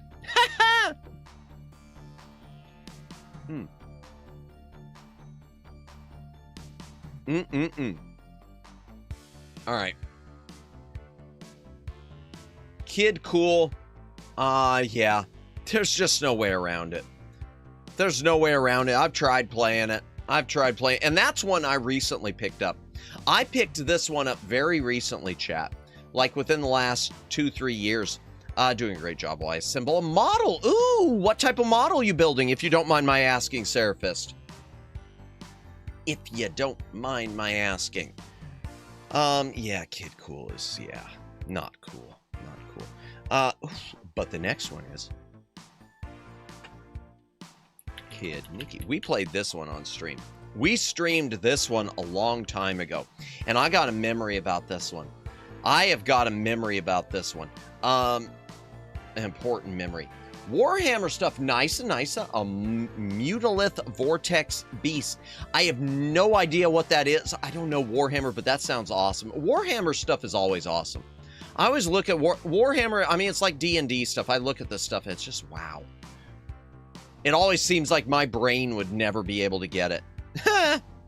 But good, I hope it's turning out well. My copy does not have someone's name written on it. Yeah, the artwork for this one I always thought in the US was kind of interesting. Kid Nicky, the Radical Ninja, doesn't he look, so far so good, nice. Doesn't he look like, yeah, so he's supposed to be a ninja, and he looks like a barbarian. They made him look like a barbarian, chat. He's Conan the Ninja. As for the game itself, that's an Apple vtuber. They made it on Apple too? And on Commodore? Really? Okay, whatever. It was in arcades. I have played the arcade version. And the arcade version looked really cool. This is the way the arcade version looked. As for the NES version, it's pretty close. It's a good-looking NES. Who needs to waste time with ninja education? I got a princess to rescue. Yeah, that's right. The bird comes to ninja school. So you don't really do any ninja moves. You just kind of run and you do the spinning sword thing. We played through this on stream, and it took a while, but we beat the thing. Yeah, the minions are related to Super Mario 2 Shy Guys. They look like Shy Guys, don't they? They definitely have the same look. I know there were bosses in this too. Yeah, boss battle against Spike. I don't remember him looking like that, but I guess so. The kamikazes. Okay, the enemy faction are trained kamikazes. They will stop at nothing. Yeah, that's right. They'll just run off a cliff. Or maybe they do jump. No, they just run into it. Oh, I remember this guy. Yeah, he fired his breath and blew us through the air. I like this game. I really do like this one. It's not... Now, it is brutal. I remember raging at this game. I screamed and cried and gnashed my teeth on stream. Especially when we got to, like, level 3 or 4. Attaboy! It was way past here. I know it was past here. They're not going to show it. Here's my memory for this one, chat. I've been lucky. I consider myself lucky that I've said before there are 6 people I consider to be my biggest influences. I talk about this a lot, ad nauseum. I've been lucky that of those 6, I know that 4 have come into my stream. Some of them because they've gotten gifted memberships, others because they've said hello, and this was one of them who said hello, and that was someone we raided last night. Miyu Akamiya popped in while I was playing this game. Only stayed for like a minute, but said hello. And yeah, because it was reminding her of when she played through the NES Mega Man games, through the Mega Man collection. And I was raging and screaming probably a lot like she did. Yeah. And that made me want to finish the game too. Even though I knew she took off, that made me want to finish it. And I'm glad I finished it. Because it was getting brutal. I think I even did it might have been a Saturday, and I don't usually stream on Saturdays. It's back when there was a period, chat, where I was streaming 7 days a week. I kid you not. There was a period, chat, where I was doing some afternoon streams. So I do some streams in the evening, like the time I do some at 10 p.m. I used to do 10 p.m., not 8 p.m. Eastern Daylight Time. So 2 hours later than I do now. And I used to do some afternoon ones at like 3 or 4 for me. So it'd be noon for probably Pacific time. And yeah, that was one of those I don't know what time it was for sure that I did that one. But yeah, good times. Good memory. Good memory. And as for the game, I'm going to be honest with it. I'm going to be honest with it. And that is, I'm going to honestly give it a C. I like the game, but I don't love it. I think it's good. It's not great. Oh dear, King of Kings, the early years. The those of you who were around Christmas know I played this. King of Kings, the early years. There's actually a second cover for this, which I don't have, which looks more action-packed. This game is brutally difficult. The only thing we did, all we ever did was the Wise Men, and we never got past it. It's got 3 games that are pretty much the same thing. Controls are bad. Madamus didn't like King of Kings. No, I did not. No, this was not a great religious game. No, and it... when I got to the... From what I remember... I don't remember what level it was. We got to this waterfall level. We never did Flight to Egypt, and we never did Jesus and the Temple. It's NES Hard. Well, beyond NES Hard, beyond that, Sammy, the controls are just bad. It's extremely floaty, it's poorly programmed, and the music, it just keeps looping the same public domain religious psalms over and over. I think it just kept playing like Silent Night over and over again for the Wise Men. And it reached a point... Yeah, it reached a point where we just couldn't get past it. I played and played and played, and it reached a level where I just couldn't do it. I could not figure it out. It was, the controls were so bad that, no. This thing, it's basically, if you've ever played Bible Adventures, this is a reskin of Bible Adventures. That's it. It's a reskin of Bible Adventures. Nissa's Geese, yeah, Nissa showed up.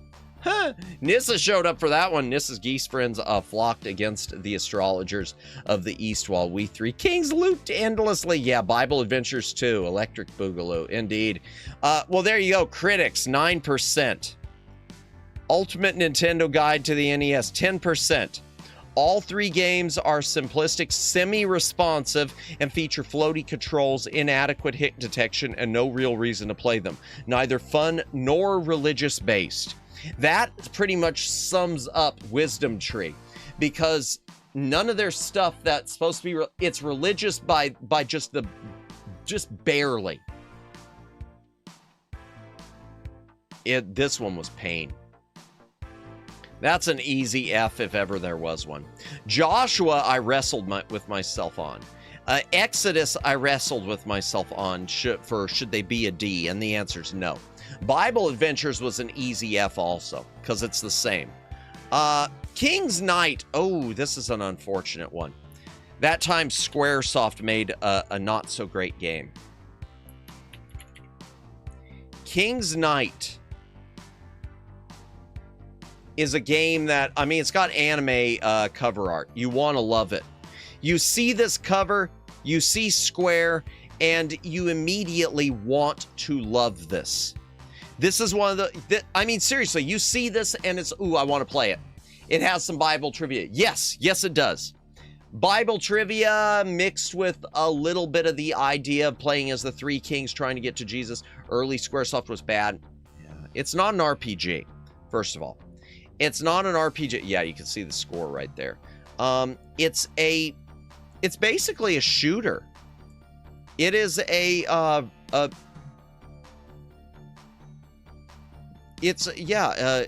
this game is a variation of Konami's Nightmare. Okay, I didn't know that. You blast your way through rocks.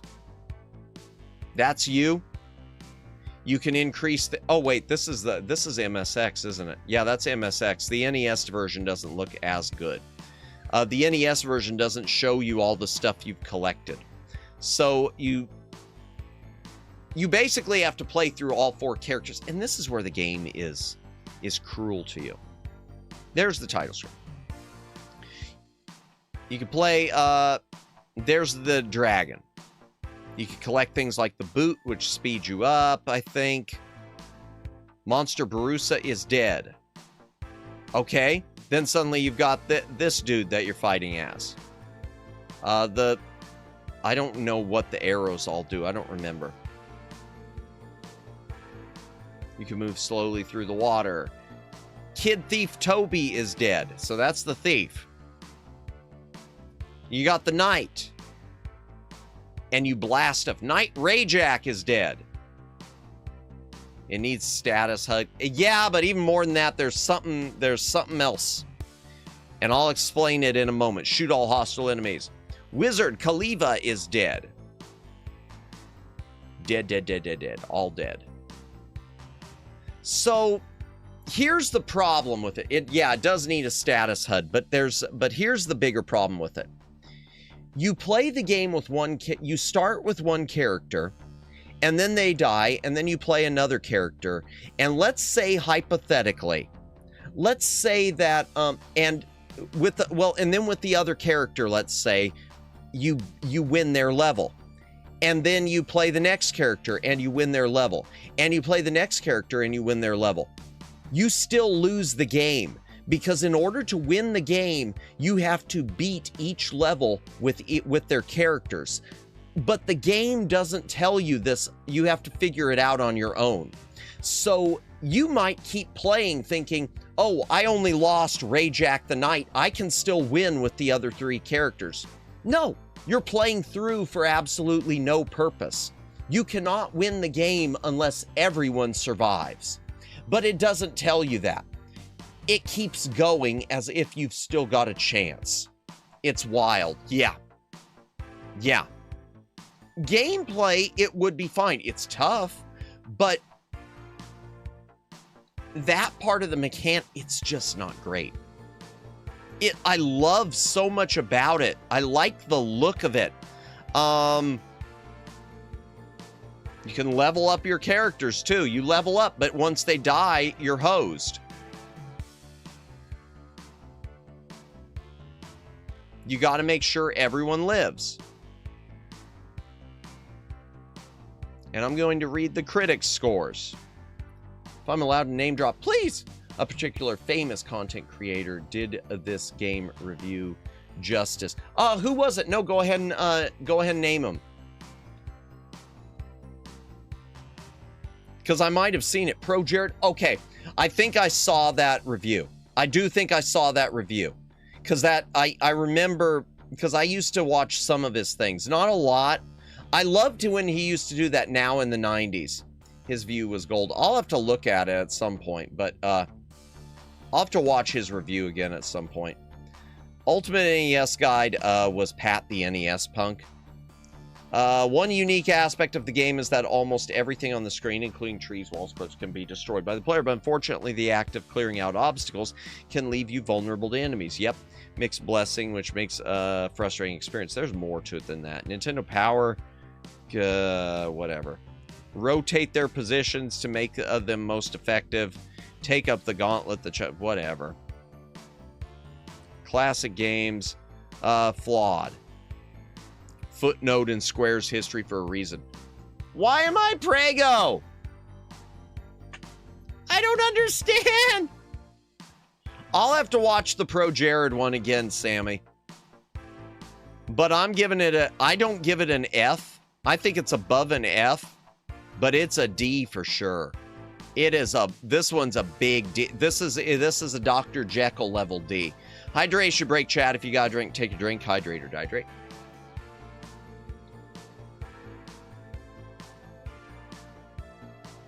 Yeah, the main Pro Jared thing I remember watching was when he used to do Now in the 90s, which I guess they had to do away with because they kept running into different copyright blocks, which is too bad because I thought Now in the 90s was a really cool series he was doing. The editing on that was nice. But that's all I know. I know he got in some weird, there was some weird stuff that happened with him too. I don't know what the whole deal was, the history there. I don't care. I don't care. I don't want to get into it. I'm not a drama tuber. Ooh, something special's on the way. Something that usually doesn't get a lot of good ratings for NES, but that I like on NES. Even though it doesn't look good on NES. King's Quest V. So King's Quest V, the point-and-click adventure by Sierra, wound up on NES from Konami. Now, I'm going to tell you a couple of the problems with this before I even show you the screenshots. Was this a badge NES port? I honestly think it's fine, Sammy. I think the port is fine. It doesn't look the great. Some of the graphics are ugly, but I think it's fine. Before I show screenshots, though, I want to say where Konami failed. And that is NES port. King's Quest V was released to NES when Super NES was already around. King's Quest V was known on PC for having a 256 color VGA version and being one of the first full CD-ROM talkie games. King's Quest V should have been on the Super Nintendo. This port should have been on the SNES. The SNES had a mouse already with Mario Paint because Mario Paint was an early release on SNES. If King's Quest V would have been on the Super Nintendo with mouse compatibility, I think the point-and-click genre on Super Nintendo would have become a thing. I think this would have been a hit on Super Nintendo, and I think it would have led to releases of other point-and-clicks on Super Nintendo, like some of the other Sierra stuff, say Space Quest 4 or Willy Beamish, maybe stuff like Monkey Island and Lucasfilm games. NES carts was probably cheaper to release and easier to program. I don't know, because Sammy, the problem with this port is when you see it, it is completely redrawn from the bottom up. And apparently the programming, the engine, it doesn't even use Sierra's SCI engine. It's programmed from the bottom up. If this had been on Super Nintendo, they could have copied the sprites and the backgrounds straight out of the PC version. 256 color for 256 color. The resolution, I think, is close enough to the same, because I think PC's resolution for it was 320 by 240. Yeah, I think they missed, and for the time this was released, I think it was a misfire, and I don't think Nintendo Power even reviewed this. I learned about this because my family growing up there was a Nintendo magazine that was not a Nintendo magazine. It was some off-brand one. Actually, no, it's something I got. It's something I think I got from like a book fair or something. And it was some off-brand, non-Nintendo magazine, and it had a review of King's Quest V in it. Now, that said, saying all of this, I like it on Nintendo. I think it's a fun game. It just doesn't look good. It plays fine, but Nintendo didn't have a mouse. There's your intro, part of it. I don't even know where he is. He's in the woods. It's hard to figure stuff out on here. You can't see some of the stuff. Oh, my castle. The close-ups of the character graphics look kind of awkward. Like of his hat. It just doesn't look, it's just not drawn that well. That's more the opening cutscene where you're flying through the air. It's just kind of hard to figure out what's happening from screenshots especially. The wizard, I don't know why they drew him with like gray skin. Well, and here he's gray skin with a blue beard. There he's blue skin with a gray beard. So they didn't get their palette stuff right. The interface is just fine. Using the NES controller, you can use the direction keys to move him around, and then you can switch to the mouse pointer mode. Yeah, it has a limited color palette, but PC did too. There is NES has a 16 color limitation. There is an EGA version on PC, which is 16 color also, and it does handle it better. And the thing is, I defend this version a lot because I like this version. But I can also admit it doesn't look great. You compare this to Maniac Mansion when we get to it, and the NES version of Maniac Mansion looks darn good. But the NES version of King's Quest V, which came out like 2 years later, maybe 3 years later, it's just not up to snuff. But if this would have been on Super Nintendo, you would have had the mouse, you would have had 256 colors, you would have had the Super Nintendo's music chip, could have handled the MIDI music from this really well. I do really like but that said, I like this game. I like King's Quest 5, and I do like this version, warts and all. Let me go to the, okay, let me go not to the players. Let's go to the critics. I want to see if there's an NES okay, there it is, NES. Very few games support the NES mouse. Exactly. And this would have been a great opportunity. There are no, as far as I know, Sammy, outside of some, like dungeon crawler RPGs, maybe like Ultima. I don't know if they support it or not. There are no point and click games on the Super Nintendo. The Super Nintendo with its mouse was a perfect opportunity for it. And the same can be said for Sega Genesis. A King's Quest V on Sega Genesis, the palette would have been more limited, but it would have been really good. I think King's Quest V would have been really, really cool on Genesis. Ultimate NES library, 70%. Despite the graphics being downgraded and redrawn, yeah, everything is very nicely detailed and the music and sound are fairly accurate, emphasis on fairly as well.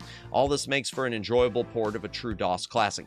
Yes, and also one benefit of this version over the PC version of King's Quest V, even though this version will kill you, the PC version you can get soft locked. You can miss an item, or you can accidentally use an item in the wrong place and you will get soft locked. And that's just part of Sierra games, you know, save early, save often. The NES version, most of that soft locking has been removed. I don't know if all of it has, but some of the key points I remembered on the PC version were not there because I tried them out when I played it.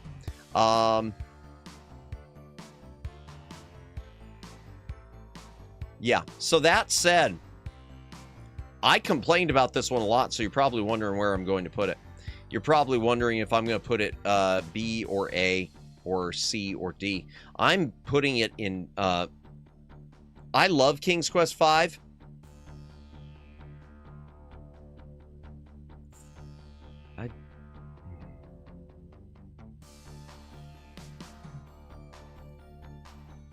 Despite my complaints, chat, I love King's Quest V. Yeah, I know. I'm just making it clear that you know, I've been complaining about it. I've talked about how awful it looks. I've talked about how Konami and Sierra missed a royal opportunity with Super Nintendo and even with Sega Genesis. But despite all that, I think as an NES game, it's a great NES game. It's not S tier. It's probably more toward B tier. But for me, King's Quest V is important. Oh boy, Kirby's Adventure. Kirby! This is the only Kirby game I've got. Everyone's open to their personal opinion. Yeah, I'm just trying to make it clear, you know, here I've been spending the whole time bashing it, and then suddenly here I'm putting it in A tier. This game sucks. I'm giving it an A. Kirby's Adventure.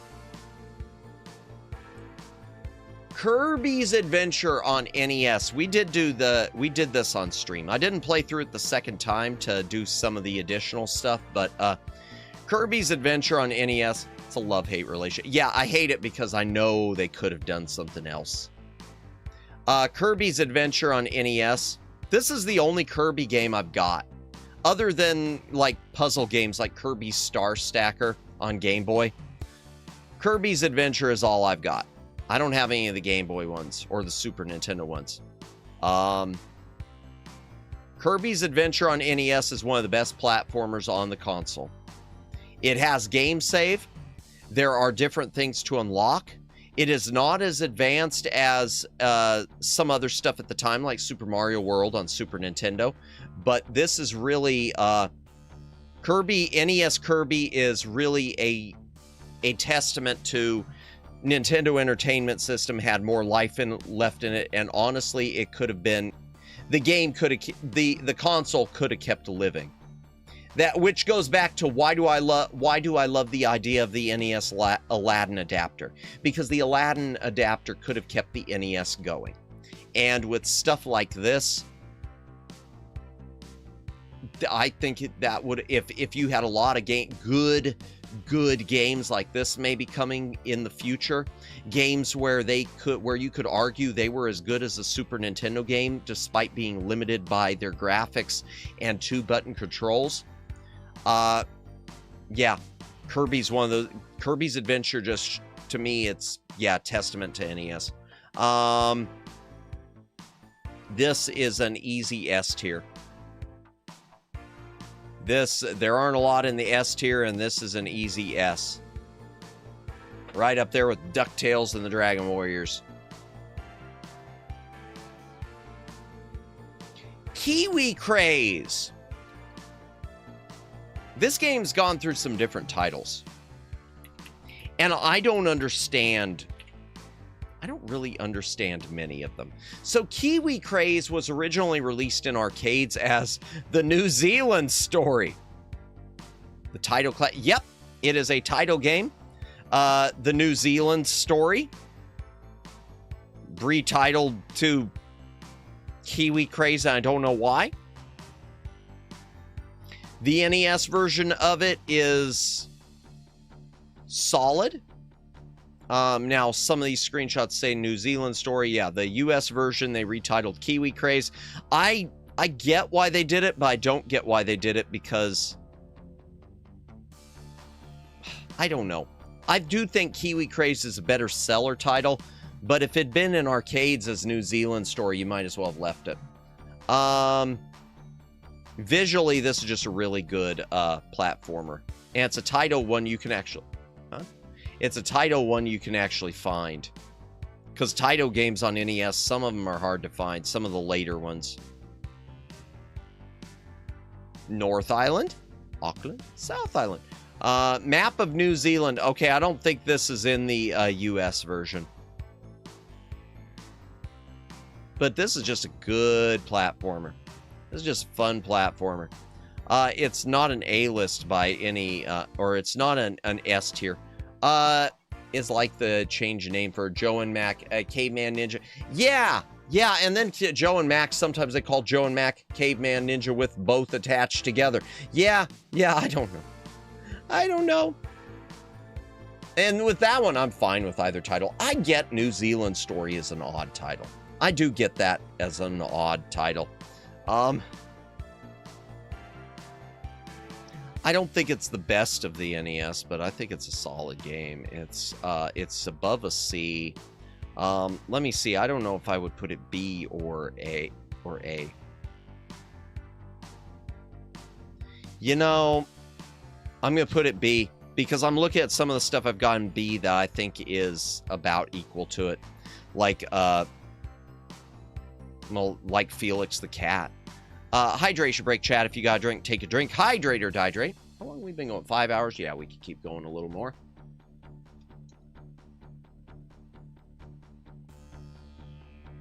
Just a wee bit more. Maybe we could get through the L's, make it to M. Make a lot of progress tonight. Clax. Okay, this Clax is interesting. Clax is a Tengen title. Clax is a puzzle game. Clax is... It was released through Namco. So, the over-under on Clax, from what I remember reading, chat, is that when the rights to Tetris became in jeopardy, it was sort of a case of, we need another Tetris. Welcome in, Mahese. Welcome in. Clax is just you stack the colored blocks. The thing about Clax, yeah, we're still not to Ninja Gaiden, but we did do a Ninja Gaiden type clone, Kabuki, which is a great game. Kabuki Quantum Fighter. My local arcade during the 90s, 2000 had a Clack machine, but I never bothered to play it. Yeah, I'm not the biggest fan. A lot of people love Clax. I'm not a big fan. I'm more like welcome back, but hey, it's all right. Yeah, well, welcome back. I was just letting you know I'm still not at Ninja Gaiden. I still haven't rated Ninja Gaiden, because I know that's... Welcome back. hangnail. I know. So Clack's chat was, as far as I know, this is when Tengen's rights to, I think the rights to Tetris were sort of in jeopardy. They were fighting with Nintendo and whatnot, and so Clack's was the not Tetris. So it's only fitting that Tengen would release it. It was released by Namco in Japan, and in the US, Tengen released it to the NES, but it's on a lot of stuff. Clack's is on a hell of a lot of consoles there. Even the Atari 2600 got a version of Clack's. And the 7800. It's really hard to find the 7800. I tried finding the Atari 7800. And the Atari 7800 chat, I think, looks really, really good. I love the look of the Atari 7800 version. The 2600 was no. TBF, I would love to see Transform. I wish I owned it. If I owned it, I'd put it on the list. Well, eventually. I haven't put any Famicom stuff in the, but it stayed in Japan. Yeah, that was a big mistake. I don't understand that. I don't understand not bringing that. The arcade version of Clack's looked like this, and for whatever reason, the NES version of Clack's they decided to put on a spaceship. I don't know why they decided to put it on. Well, I guess it varies from level to level. Wave 2, because I'm seeing more. Yeah, and there's a forced. Okay, so they just changed the look of it. But yeah, it's for some reason the main character's Ultra. Really? Is it Ultra Magnus? Well, that's interesting. I wonder if it's based on one of the series, because there are some Transformers series that were only released in Japan, like the Headmasters. Wait, is all this just the stuff you have in the back? Yeah, this is just the stuff that I've got in the back library. So it's far from a. We're not going through everything. Everything the NES has to offer. It's a long story of why the library is this size, Seraphist. I swear to God, it's just because I'm a hoarder and I already had stuff from parents and hand-me-downs and whatnot. I am not Scrooge McDuck. I always find 2600 arcade ports sort of impressive or interesting or impressive. Indeed. I was saying, like, dang, he knows something about every one of the. Yeah, that's why. These are just the stuff I've got. I'm not doing stuff I don't have. I did play one of the Transformers things on a Hong Kong multi-card at some point. I think it was the one with Ultra Magnus probably, but I only played it for, a hot minute. Clacks, what do they say? What do the critics say? The critics like it, but what do they like it? Do they like it on NES? It's one of the okay NES games. 100%? Really? No. We'll go with, what's the ultimate? It's an interesting puzzle game. Definitely one that requires both fast reflexes and strategy. Difficulty curve may be too much for some players. Yeah, because my small, smooth brain can't handle it. I know that much. Style and a decent amount of options. See, I don't necessarily agree with this. I don't think it's that good. It's good for it's fine. I'm putting it, to me, it's right there with Hatris. Clacks is fine. It's not Tetris and it's not Dr. Mario. It's just another one of the clones. There are some clones that are good, like Yoshi, but some clones are just like, there. Madamus casually sitting on the yellow-colored NES cartridge made with precious metal grade gold. No, only gold cartridges I've got are some of those Chimerica ones and the Zelda ones, which, by the way, the Zelda gold cartridges, there is a false belief that the gold ones are the valuable ones. The truth is, when it comes to Zelda, the original Legend of Zelda and Zelda 2 Adventure of Link, they are the valuable NES versions are the gray cartridge reissues. The gold ones are easy to find. It's those gray ones that are harder. Let's see. Okay, the Transformers game just based on 86 and stuff. Okay, so it came out that time. Gotcha. Okay. I don't know enough about it. I know it's there. I don't know enough about it. Some North America IPs like Garfield or Transformers got a Famicom game. Yeah. Didn't get a world-wide release, probably due to licensing. Yeah, and in some cases, it wasn't even the licensing. In some cases, it had to do with Nintendo's limit of how many games a company could release, like Konami. The whole reason Konami did not release the Goonies in the US, but they released Goonies 2, is because Nintendo had their strict limit on how many games they could release, which is per year, which is why Konami also created Ultra games, so they could release double the games each year. So Ultra Games, Konami, same company. I mean, you could tell when you look at them, but yeah. Krusty's Funhouse. Why Garfield is not that stupid? Yeah. Garfield got on Genesis. Garfield's on Sega Genesis. Swimming in the gold dollar coins vat. Oh, me gold. Krusty. Krusty's Funhouse, aka Krusty's Super Funhouse. It's a Simpson license. Wait. Okay, yeah. It's a Simpsons license based on Krusty the Clown. And it's one of the only good Simpsons games other than the arcade game. The only good Simpsons games, really, chat, are, yeah, I don't know why Garfield didn't. I just know Genesis got one. I don't have the Genesis one. I wish I did. I've heard it's really, really good. Krusty's Funhouse is kind of like Lemmings. It's a Lemmings type thing. Not like with the point and click part, but with a Lemmings type thing. I don't know if Garfield Famicom even exists when he is popular in the US. I don't recall Garfield was that popularized. Yeah, I know Garfield was popular in the US, so it is odd. It must have had to do with a licensing thing, because that does happen. There was, like for instance, there's some Disney games that were turned into Looney Tunes games because of licensing, and Peanuts games. Peanuts. I want to emphasize the T there. There is a game called Snoopy's Silly Sports Spectacular. It was released in Japan as Donald Duck, and it's just an Olympic type thing with in Japan you play as Donald Duck and some other Donald Duck related characters like Daisy Duck. In the US they turned it into Snoopy. Another one is Bugs Bunny Crazy Castle. In Japan, it was released as Mickey Mouse, and it was Mickey Mouse running, I guess, from like Peg Leg Pete and stuff. And in the U.S., they didn't. Kimco didn't have the Disney license, so they turned it into Bugs Bunny. Oh boy.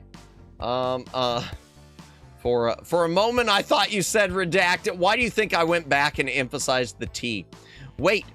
You were in that Shuggy stream when I kept hearing... Was I? I don't even remember that. I don't remember that. Oh my gosh, I haven't been in a Shuggy stream for a while. Lately, she streams a time where I'm not in there. Bugs Bunny Crazy Castle series is a giant rabbit hole, LOL. Yeah, I put that one in a D on NES. The Bugs Bunny Crazy Castle, to me, I just don't like that game. I know a lot of people love it. With the licensing, yeah, the licensing on that is weird. That is weird. I know there's more history to it than I know. I mean, I know there is more. I just haven't familiarized myself beyond the basics. So Krusty's Funhouse on... I didn't mean to click the ad. Krusty's Funhouse on NES is pretty easy. You're trying to draw the rats into the machine. I'm still waiting to hear you listing the only goods to check for slander. Oh man, with the licensing, yes. So on the Simpsons arcade game is amazing, and it's a shame it never got a port to Super Nintendo or Genesis or whatnot. Outside of that, I know the GameCube, there's the racing one, which I don't know the name of. I don't own it. I know it is supposed to be really, really good. But as far as the NES and the Super NES and the Sega Genesis, they aren't so good. Bart versus the Space Mutants, which we haven't gotten to, wasn't that great. Bart versus the World, I wish I owned, but I don't. Wasn't that great. I did own it. Bart versus Bartman meets Radioactive Man was more of It just was more of the versus the world engine, and it's not so hot from what I understand. But Krusty's Funhouse, which was also on Sega Genesis and Super Nintendo. The Simpsons arcade game is the best Simpsons game. Changed my mind. It's a great game. It's a great game. Simpsons Hit and Run was for the GameCube, and it was more GTA than racing. I've heard it's fun. I've heard it's a lot of fun. I think because Acclaim had exclusive rights to the Simpsons games on consoles and not Konami. That could be it. That I wouldn't doubt that, Sammy. It's too bad they didn't make a deal. And Acclaim, you know, at one point they were connected to LJN. LJN and Acclaim became the same beast. That's why some things like Spider-Man, Venom, Total Carnage is LJN on, I think it's LJN on Super Nintendo, and it's Acclaim on Genesis. And so LJN finally got a good game. LJN's not that bad. But yeah. So Acclaim might have had the license because of LJN, for all I know. I don't know. But Simpsons, Krusty Super Funhouse is fun. This is a good game. This is a good game. You're trying to get the rats into the machine. You're trying to get rid of all the mice. It doesn't really make much sense. It could be anything. It doesn't even have to be Simpsons. This game could be anything. It's just a puzzle game. It is just a puzzle platformer game. The overview. Like I get why Transformers have license issue due to Takara Tomy, and how the franchise originally called Dynaclone, but Garfield, what is he called then? Oringi Decato? I don't know. In the licensing, it could have been the cost. It could have been that licensing Garfield in the US cost a lot more money than it would to license the character in Japan. Sometimes it just has to do, it's like music licensing. Sometimes licensing a piece of music for a movie will cost more for licensing it for a US release than it would for a Japanese release. Krusty's Funhouse is a puzzle platform. It's good. Yeah, 6.7. I'll give it that. What are the reviews here say? Ultimate NES Library said 60%. They don't like it a lot. Krusty does lots of platforming, but the action is more about leading rats to their death than anything else. Yes, you're leading rats to their death, which is too bad. Welcome back, Judd. Welcome back. I hope you're having a good night. Wow, must be late for you. We're going to be wrapping up pretty soon, too. So think your way through each level. The game has a cute cartoon-like graphics, and the action will appeal to strategy puzzle fans. But those looking for standard platformers should look elsewhere. Yeah, it's not a standard platformer. I think it's one of the better Simpsons licenses, and I'm putting it as a C. I'm putting it as average, and that's high marks for really anything Simpsons, I think, out of the Hit and Run, which I've heard such good things about, but I haven't played. I wish I had the GameCube version. And the arcade game, which is amazing. Kung Fu, a.k.a. Kung Fu Master.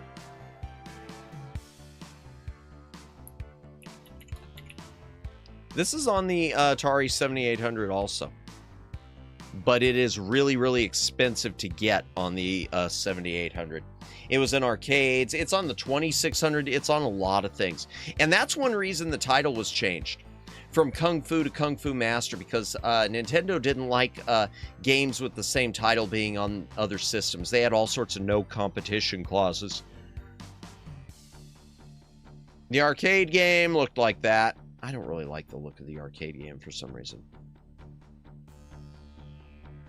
The Atari 2600 version, just to show it, actually looks pretty decent for Atari 2600. Oh yeah, you know what game I would love? It jumped. What game I would love to see you play if you have a PS1? I'm sorry. Serial Experimental Lane. I've heard of that, and wasn't there an anime based on that also? Was there an anime based on that? Because that sounds really familiar. I've heard of that. Yeah, I don't have a PS1, unfortunately. S for me because I've beaten the game. Nice. I've never beaten it. Serial Experiments Lane anime is such a mind rip. I've heard of it. Oh, no, not that. Okay. The Atari 7800 version of it looks pretty darn good for the Atari 7800. I wish it wasn't so expensive to find. The NES version, the backgrounds are pretty plain on the NES version of this. It's a running, it's not a platformer, it's just a side-scrolling brawler. Kung Fu, yep. It's a side-scrolling brawler. Yeah, no, I know what you were talking about, Judd. Yeah, it's a good game. I've never beaten it, but it's a good game. Dragons and other creatures can slow your progress. Yeah, I would think so. Ow, it's in my head! Save Sylvia from Mr. X. Yes, this game that every Vietnamese loves so much. Really? Do y'all? Nice. My dad loved this game. Really? See, I've only played it a few times. I like it, but I've only played it a few times. It's like eating the wrong mushrooms on pizza. Real mind. Gotcha. Gotcha.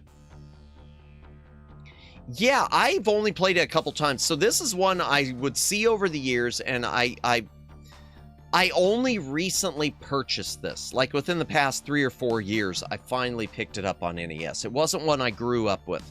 I'd had the arcade version in a title collection on PC, but not the NES version. I like this game. I think 6.4 is too low. Well, I'm probably going to be unfair. Ultimate Nintendo Guide, they really love it. Short. The experience is surprisingly sharp. Wow, they really love this one. Okay.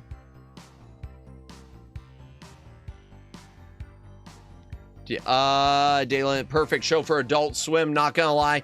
See, I never watched much anime on Adult Swim. I watched a lot of the shows like Aqua Teen Hunger Force. #1 in the hood, G.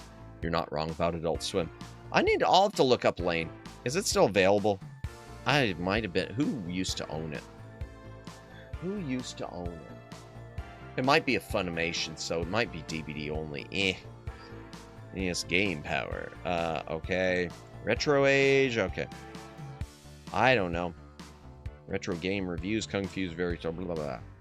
I rented Netflix on DVD. Only 10 episodes. Okay. I'll check it. You know what? Here. I keep clicking very stupidly. Please ignore the fetish.com. It's because of the, again, anyone seeing that who's just coming in here, that was because we were doing we were doing the poll, the quiz. I don't go to fetish sites. Lane. Oh yeah, it is on Blu-ray. Okay. There was a big box set and a chipboard box. And okay, is it still available? Oh, okay, it's out of print. It is extremely out of print. Looks like I won't be getting that. Looks like I won't be... I remember when this was pretty easily available. Looks like I won't be picking it up anytime soon. Thanks, Funimation. Any other editions of it? No, that's something else. All right, never mind. So for me, Kung Fu,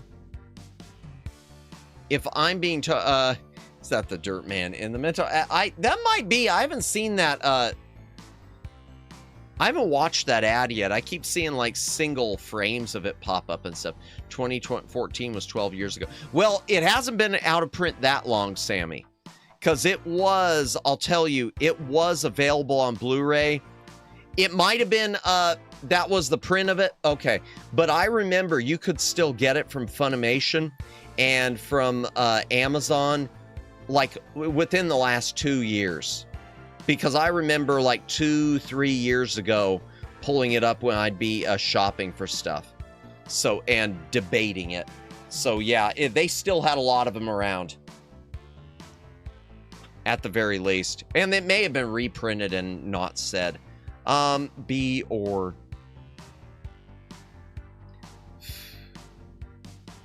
I have to be true to myself. I'm putting it C. I like Kung Fu, but for me, it's there. For me, it's mid-tier. Kung Fu Heroes, aka Super Chinese. I think it was called Super Chinese. Whatever. Oh no, it was called Chinese Hero. And then they reissued it and then there's like sequels called Super Chinese. Little Ninja Brothers, yeah, the Super Chinese series. And none of them are really connected. I don't have the other one that's on NES, which is Little Ninja Brothers, which is more of an RPG. So Chinese Kung Fu Heroes. So it was 16 or 17 years ago when I rented Lane. Dang, yeah. Sorry. Oh yeah, the show is available on Crunchyroll, so enjoy. Is it on Crunchyroll? Well, they are Funimation, so yeah. I keep hoping maybe they'll let it be picked up by Discotek. Some of these old ones, they let the license get picked up by Discotek. Because I'd rather, pick it up as a Blu-ray. So Kung Fu Heroes, it's not very martial artsy. It's kind of weird chibi looking. You just fight guys with big heads. And you find your way into staircases. Oh, that's a bonus level. Yeah, then you open the door. Once you find enough people, you go to the open door. Yay. Choose to warp a couple stages. Okay. Dodge the bullets and collect items. Doing my best. Okay, you can get fireballs, I guess. Single screen brawler. Yeah, but it's not even much of a brawler. It's one hit. You just punch them and they fly off. I played a bootleg of this game, but Mario's dead. Really? They replaced it with Mario? Interesting. I could see that. I could see that. Well, we were talking earlier about there's a bootleg of Heavy Barrel called Chip and Dale Rescue Rangers 3, where they replaced the muscular soldier with Chip or Dale, because that totally fits. Chip and Dale shooting a flamethrower. Mario would be more fitting for this. You could easily, yeah, change this into a Mario bootleg, yeah. Getting an item from punching blocks. I like this one. Dying from drowning. No! LL Chip and Dale packing heat. Yeah, no kidding. It was funny when I first encountered that one too, because Chip and Dale 3, ooh, let's try this. The hell? Oh, enemy packing heat. All right. Curious what the overview is on this. Critics only gave it that low. I never thought it was that bad. Yeah, 80%. Simple, cute, fun, charming, retro. Some call it repetitious. It is repetitious. Game is enjoyable when played solo. Shines when another gamer joins the team. Okay, so it's probably good with two-player then. Well, obviously, Questicle doesn't like it. No bosses, no real sense you're accomplishing anything other than it until you continue playing to the end. 32 levels, possibly because it could be truly difficult to say. Whatever. Whatever. I'm not against that game. The truth is, I'm putting this one in C also, because to me it's average. To me it's average, and that's pretty good. When you got the 3 Akaris in there, that's pretty good. Legacy of the Wizard. Ooh, for those of you who played Faxanadu, Faxanadu is part of a series, and I'll look up what the series is again. It was a franchise in Japan, but in the US it was bought by different companies. And so they would release some of the incarnations. Only a couple of them got released in the US, and they got released under different titles. Faxanadu, aka Famicom Xanadu. I missed what you said there, Judd. The Famicom Xanadu got released as Faxanadu, but I think it was part of the Xanadu series, so it was close enough. The Xanadu series of this, which is a spin-off. I'm babbling. Just a moment. Legacy of the Wizard, which should have it's got game saving via password, and it is part of the Dragon Slayer universe. So the next game in the series was Faxanadu. The Dragon Slayer games we just did not get on the We did not get in the States. Faxana, we got, technically Legacy of the Wizard came first, but I think it came out here later. Faxanadu. A Sorcerian you can get on PC. Legacy of the Wizard looks fascinating. The in-game labyrinth map is glorious. Is ginormous. Yeah, it never ends. It never ends. Let me back this up. What I miss. For the record, I used to plan a retrospective, of Lane once, but I watched it 4 times and I just scrap it due to how trip it is. Really? Okay, I do want to see it someday. I've heard about it. So trippy. Okay. I think that's why I never picked it up originally. Yeah, so a lot of these ones wound up never being released in the States. Like, yeah, a lot of these Legend of Xanadu, I don't think ever was. Okay, I'm getting myself distracted, though. I am getting myself distracted. It's that mind-fricked gotcha. So Legacy of the Wizard does not look as cool as Faxanadu. Faxanadu had big character sprites. Legacy of the Wizard, aka Dragon Slayer 4, has really tiny characters. You can play all these different family members, including the pet. There's your inventory. Chippendale Rescue Rangers for a Legend of Zelda game. Just kidding. Hey, I wouldn't be surprised. They used to change sprites on stuff all the time, Judd. For these bootleg copies, that wouldn't surprise me at all. They'd just they would just change the sprite. Very possible. Especially because the size of the sprite characters in Chippendale on NES, very possible. I don't think it was done, but it would be possible. Outside your house. Oh, this is the MSX. Wait a second. NES, no wonder. There we go. There's inside our house on the NES. Inventory, which we have none. There's a shop somewhere. Yeah, there it is. You could just buy those.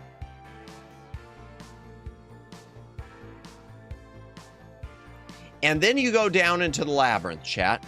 And the underground labyrinth never ends. Now, the problem, one of the bad things about this game is the music. The music, while okay, is repetitious, and it's the same song over and over again. On the overworld, which you're only on for a moment, the music is one song. But then once you're down in the labyrinth, the music never changes. Dun, dun, dun, dun, dun, dun, dun, dun, dun, dun, dun, dun, dun, ding. It just goes on and on. It's etched itself into my brain from when I was a kid, and I never got anywhere close to being this game. Did you do any Mario games yet? Only Donkey Kong. We're doing these alphabetical order, so only Donkey Kong Classics and Donkey Kong 3. And Dr. Mario. Not yet on the Marios. So yeah. There's the overworld. You see a castle. Looks like a castle wall. In the dungeon. Staying at an inn, which is inside the dungeon. Still in the dungeon with the exact same music. Oh, look, there's an inn in the dungeon. There's the big enemy we somehow have to get to, but you can only beat him with one of the characters using the Dragon Slayer weapon, which you have to locate or something. I guess that's a locked door. It looks like almost, I don't know. Lots of ladders here. Indeed. Ice level. Oh, there's the Namco Japanese title screen. Yeah. Legacy of the Wizard.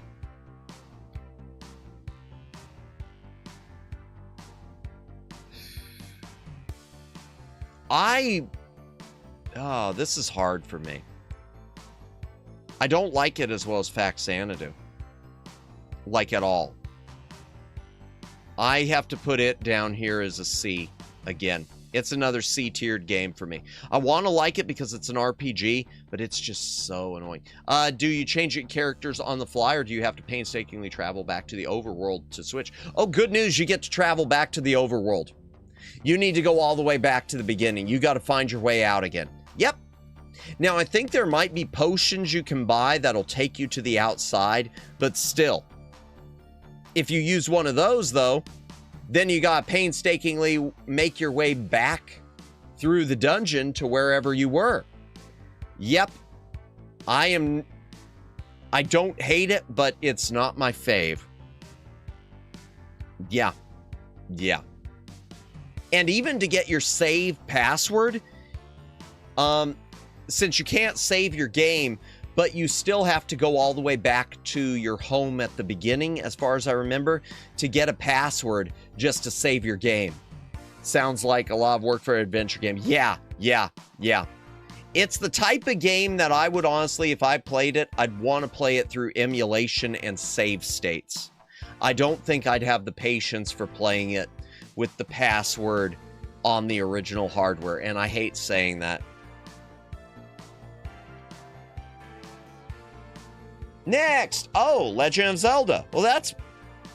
We know Legend of Zelda. This is easy, but whatever. Legend of Zelda. For those of you who have never seen Legend of Zelda, why am I... Have you ever heard of Legend of Zelda? I don't know if you've ever heard of Legend of Zelda. This is Legend of Zelda.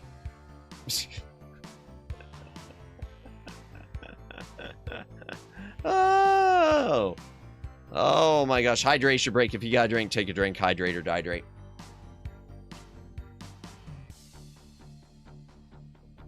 I have to be so honest with The Legend of Zelda, and it's gonna make some people mad. The Zelda rap is legendary. All right. I don't remember the Zelda rap. I remember Ninja rap. I have got to be... I do not consider Zelda to be S tier at all. To me, the game is cryptic. It is lacking a lot of hints. But it's great nostalgia-wise. Is it better than Faxanadu? I don't know.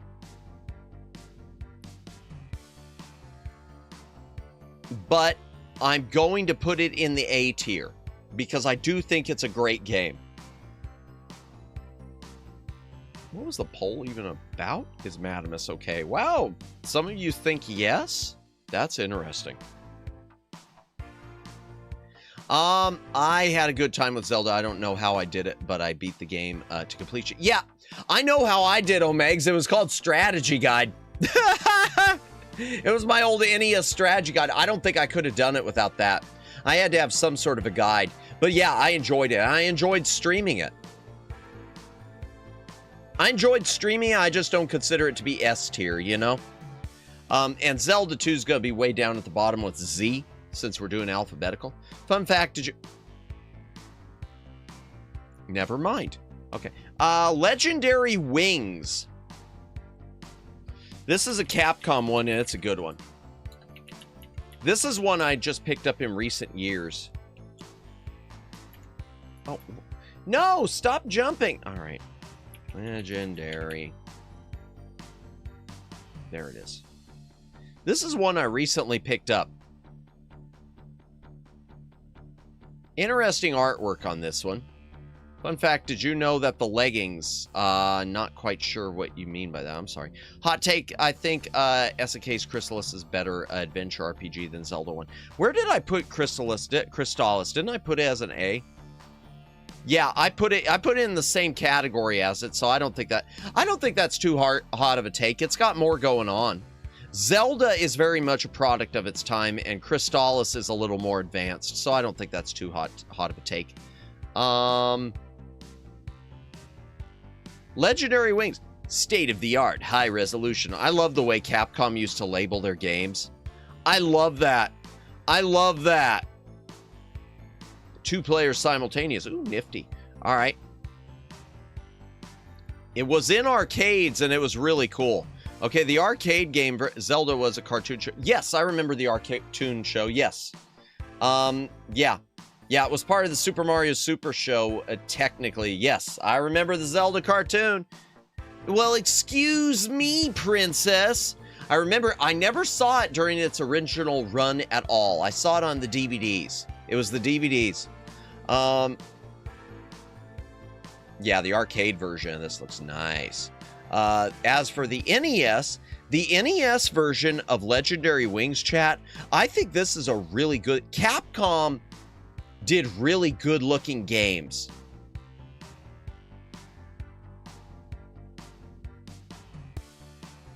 Capcom did some really good-looking games. And this goes both directions, horizontal and vertical, with the shooting, chat. So we got levels like this. Again, like this. Again, like this. Okay, I know there's more than this. Then we get inside the thing. Also, fun fact, in the JP version of Legendary Wings, had a female protagonist. Capcom swapped the gender in North America probably to appeal more to boys. Yeah, they always seemed to, because boys are playing more video games. Not. Little girls are playing with dolls. They're not playing with video games. That was so stupid. It was so stupid. I'm not, you know, one of these, ooh, we need to girl boss everything, but I always wish that there had been more equal gender representation in a lot of games. I wish we would have had more female protagonists in NES and SNES games during this era. Madamus, April 1st is the full moon. Yes, and not joking, it's also the pink moon. Really? Oh, that's interesting. I did know it was the first. Yes. Yeah, that's too bad. I didn't know that. I did not know that, Sammy. That's interesting. That's very interesting. It's too bad.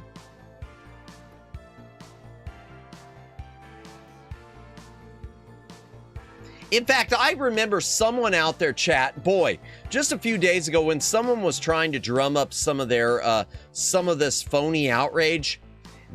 Someone went online and I saw this post about how people were furious. There were people getting all angry when they found out that Samus in Metroid was actually a female. People were mad about that. You know what? No one was mad about that in 1987, 8, or 9. I have never heard of a single case historically during that period where people were upset that Samus turned out to be a woman. If anything, I think they were more just surprised. It was like, whoa, that's interesting. That moon name for April is funny, given full moon. Indeed. Indeed it is. Appropriate. Come on, go to the next screenshot. Danger! Okay, fine. And then you get, this way. So you got both horizontal and vertical shooting stuff in this, which is really, really cool. There's a good mix, and it's good, and visually, I think this game looks really, really good, too. The assist character in Marvel vs. Capcom, Michelle Hart, made a cameo in this game. Really? Interesting. I didn't know that. I could kind of tell, but Sammy, I could kind of tell maybe this was meant to be a female protagonist, though, because of the pink. I wonder if that's why in those levels it does that. I mean, the arcade would be different, but for the NES, I wonder. That's interesting. Well, I like Legendary Wings. I don't think it's the greatest on NES, but I think it's high up there. I think Legendary Wings is a solid B. And it's Capcom. Oh, here's an interesting one for you. Here's a Camerica one, chat. And this is on both the Aladdin Deck Enhancer and cartridge. And it's one of the ones... I don't have all of the regular NES cartridges for everything that's also on the Deck Enhancer. There's... how many am I missing? There's one I'm missing, which I wish I had the NES cartridge also, but this one is one of the ones which I'm lucky enough to have both. Linus Spacehead. It's Cosmic Crusade, aka Cosmic Spacehead. Character pro tag from Legendary Wings. Gotcha, gotcha. Okay. Interesting. Interesting. Okay. Yeah. Oh, no. I figured that's what you meant when you mentioned that. I figured that's what you meant when you mentioned the cameo. But nice. That's awesome. I'm glad Capcom remembers a lot of their history. Which reminds me, I'm glad they're doing that new old school style Mega Man game. That's something that definitely makes me happy, you know? So, Linus Spacehead's Cosmic Crusade is interesting. And the Genesis version is interesting. I've only played the NES version a little. I've played all the way through the Genesis. I want to play this thing on stream and play it all the way through. Because Linus Spacehead's Cosmic Crusade is a combination point-and-click adventure, as you can see. Look, pick up, talk, give, use. It's a combination point-and-click adventure and platformer. But it uses passwords. It doesn't have the...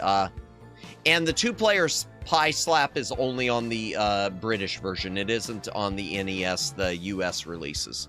So, version I've got doesn't have that. But yeah, point-and-click adventure combined with some good-looking platforming levels. Visually, this looks nice. I didn't know Chuck Norris had an NES game. Chuck Norris had an Atari game. I don't know of an NES game. I've never heard of that. Let me look that up, unless it wasn't in the US.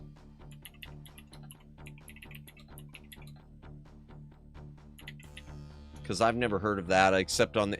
Yeah, Super Kicks. Trying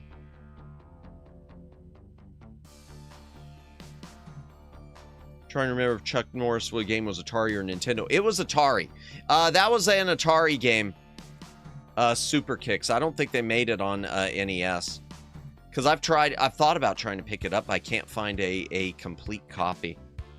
Chuck Norris. Super Kicks.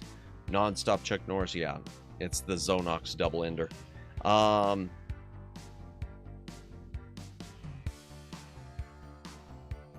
me open it up real quick.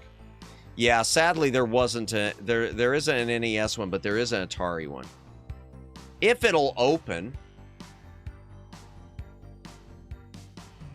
There it is. ColecoVision, VIC-20, Atari, Commodore... I don't know if I ever played it. I mean, there's really not much to it. I mean, you know which one Chuck Norris is, but it's still not... The Coleco version looks better. Coleco always looked nice. Let me look at the others real quick. Commodore 64, not that hot. VIC-20, definitely not that hot. There you go. So, Cosmic Spacehead chat. It's a good-looking game. The platform... Now, I'm going to tell you where this one... Even though I haven't played through the NES version, I'm going to tell you right now, the Genesis version is the same for the most part. And one of the big problems with this game is it just kind of ends. And the ending is stupid. And it gets to the ending, and it really feels like they cut it off short. It's like they ran out of time or something. So it's difficult for me because I really like the game, but it feels kind of sort of incomplete for me. It feels kind of sort of incomplete, and I love it being a point and click, which makes this really difficult. I want to say C. I'm going to look real quick at the reviews, though. What do the critics say? Because maybe they've got a different opinion than 30%. Wow. There are special levels like a car race. Okay, I've never seen the car race one, but the controls remain infuriating. Fortunate because the game has colorful, cartoony artwork. I've never seen any problems with the controls for me. A little floaty, but that was it. Creativity here is squandered. I've never seen the car racer giant robot on it. I'm putting it as a C tier. Because even though, regardless, I still feel it's too short. Ariel, the Little Mermaid. Yay, Little Mermaid. All right, let's pull up the Little Mermaid on NES. Little Mermaid on NES is an interesting one, chat.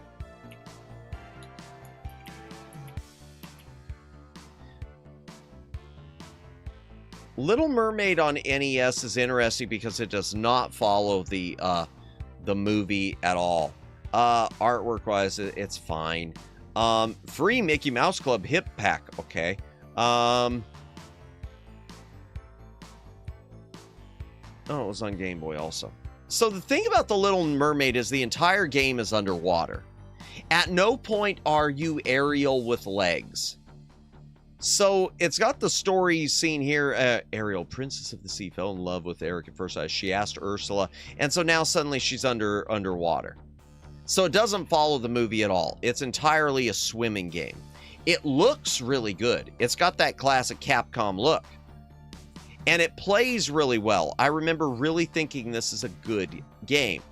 But it's also a game that, like I said, it misses so much of the movie because it's all underwater.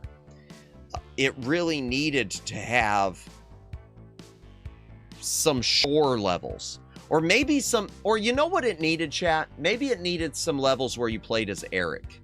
Maybe it needed to have it split with some levels as Ariel and some as Eric.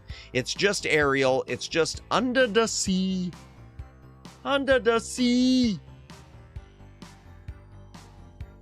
Ghost fish. Yeah, definitely. It's got a lot of creativity and a lot of cool looking stuff.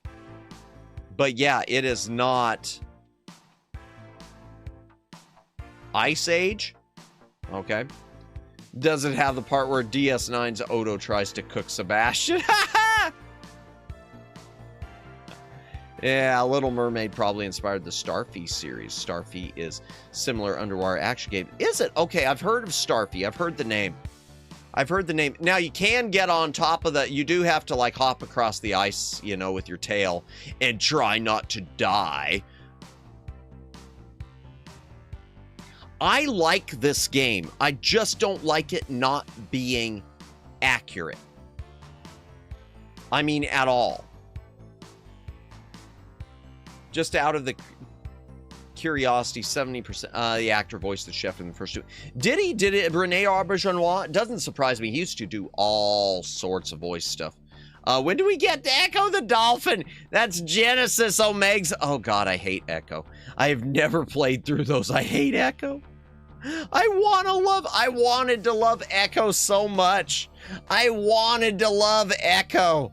Oh, Echo was pain, man. Oh, Echo was pain. Cute visuals, charming music, fun action, easy gameplay, despite that and Lana, make the adventure for younger gamers. I'll go with that. Oh, man, Echo. Are you a fan? He hates, I'm sorry. Maybe I just haven't given it enough of a shot. I'll play it on stream someday. The only Echo I'm missing is Echo Jr. I need to look that one up. Because I remember when I was a kid, I would see Echo Jr. in my local game stores, but it had the Sega Club logo, which is how they'd identify like the old Sega educational games. So I thought it was just like a baby game. I thought it was like a baby game educational games, and it turned out, no, Echo Jr. was the third game in the series. Oops. How about Sonic Just Kick? Whenever we rate Genesis... I've never played all the way through many Sonics. I played all the way through Sonic 3 and Sonic and Knuckles because of the game saving. I'm sorry, Omegs! Many retro game reviewers don't like Echo Dolphin either, but many say Echo 2 Tides of Time was okay. I need to give it a better shot too. I've never given either of them a really good shot. Little Mermaid. I'm going to put, oh man. I actually don't remember much about it. I do know it had lots of puzzles and was easy to get lost. See, that was my problem, Omegs. I remember getting lost. And I hate that in games so much. Oh, getting lost, because that's like one of my fears in reality is getting lost. That's one of those things that always bothers me to no end. So that's probably why. I should revisit it sometime. I'm gonna put Little Mermaid in B tier. It's a good game. It's a good game, but it's not my fave.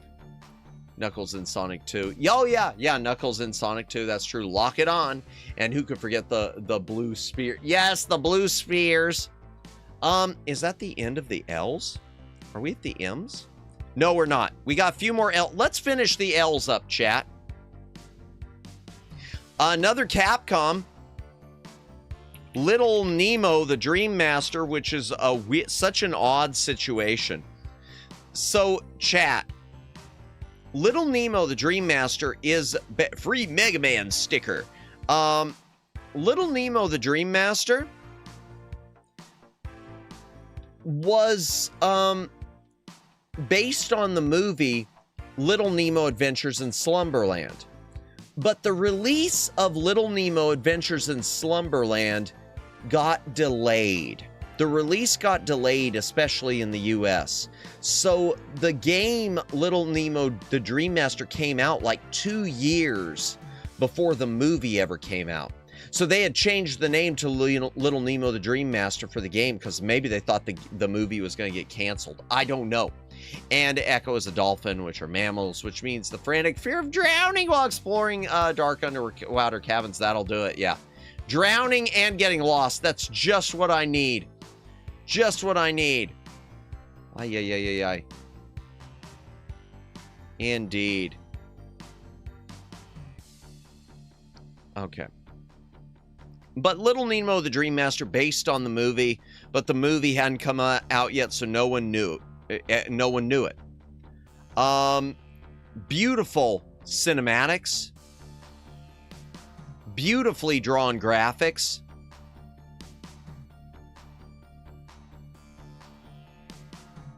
In Japan, it was just called Little Nemo. Sonic we gotta finish this. Whoa, okay, 214. Beautiful platformer. And kind of a puzzle platformer because you do get lost in this. There's a lot of exploration with this one because you've got to collect a number of keys in each level. And you feed animals, and when you feed animals, they fall asleep, and then you inhabit their bodies, which is creepy. You inhabit the animals' bodies, like you feed this toad thing candy, and it falls asleep, and then apparently you jump down its throat and wear it like a skin. So once you leave that stuff behind, the creepiness. I didn't know the NES has this many games. I thought the PS2 library was huge. Oh, it's a huge library. Yeah. Oh, wow. You're still going. Yeah, I know. It's already midnight. Have a good rest, Alex. I beat the it jumped on me. P5X campaign and then fell asleep while having the stream on in the background. No worries. Thank you. Appreciate it. Can't stay up for the rest of the stream, but I did move it to my PC. Thank you. I appreciate that, Alex. You don't have to do that, but I appreciate it. Have a good rest. We'll see you later. Does the protagonist also drive an unmarked white van? No! And with that, I'm going back to bed. Good night, Alex. Have a great rest. Thanks for the gaming history stories. I don't mean it to be history, but it becomes that way. House of Toys, where you ride on the train. This one, when you feed the crab, then you like ride on its back as a little person. I don't understand that.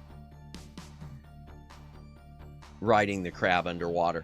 And and also this one too, when you feed the monkey, when you feed the gorilla, you ride on it, as far as I know. Little Nemo is an amazing game. And later on, once you get to the end, you get to use the magic scepter too, which is pretty cool. What I want to see, what did they, 80%?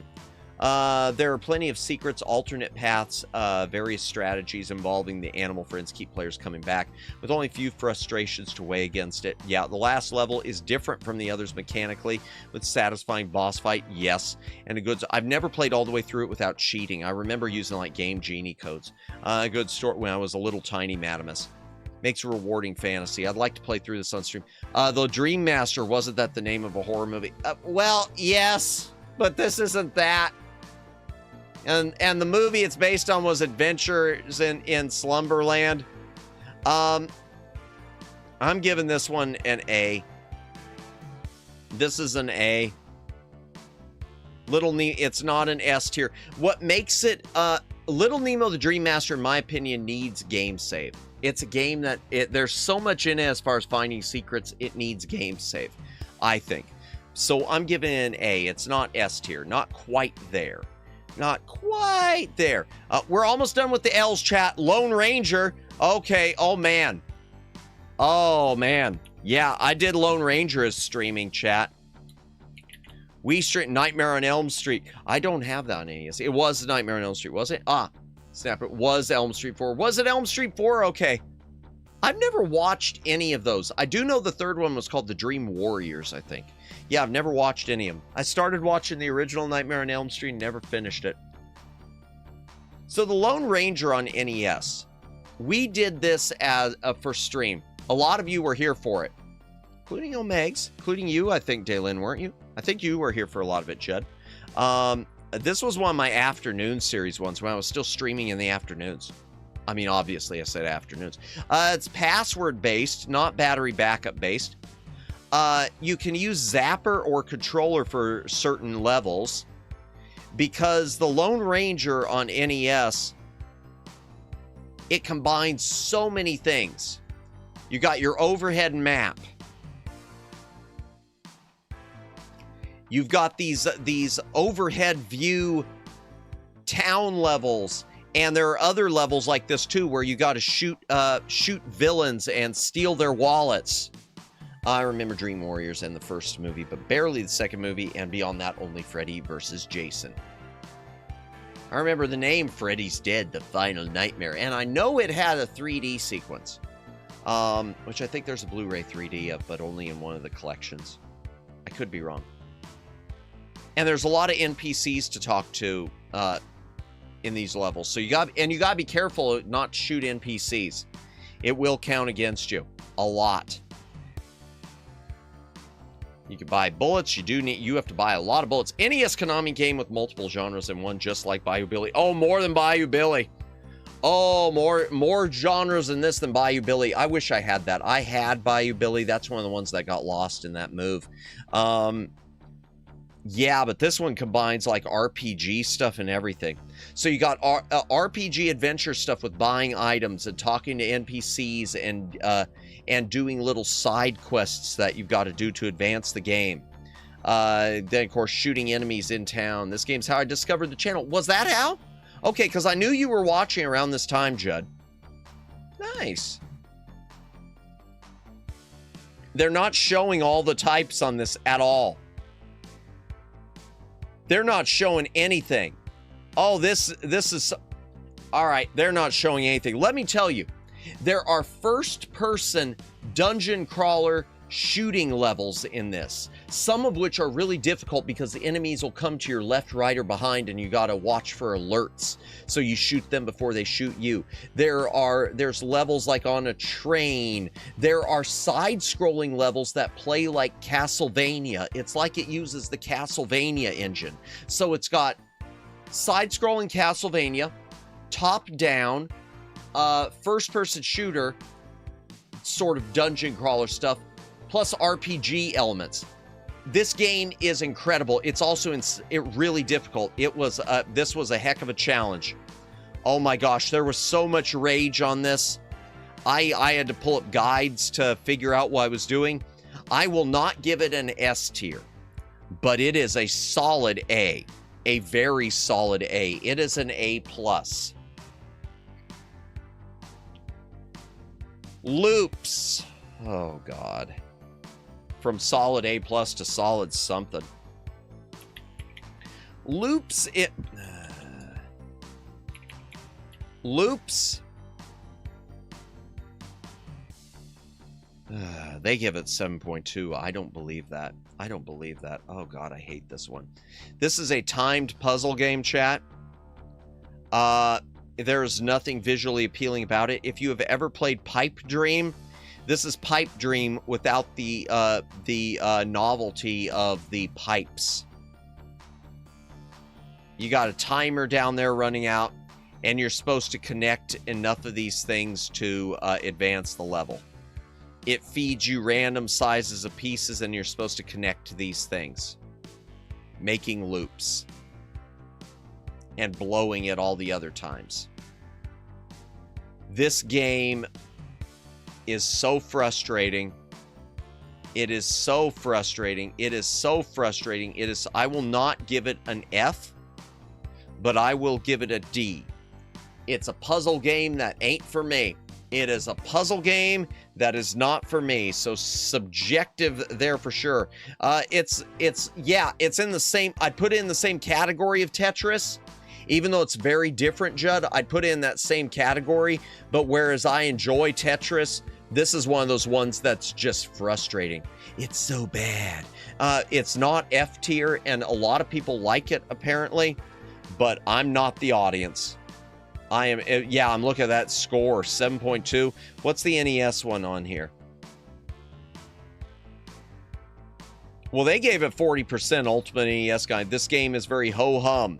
You only play for points. Yeah, no level advancing, no changing the background. Absolutely nothing changes in the experience until the inevitable occurs. Yeah, I don't like it. I'm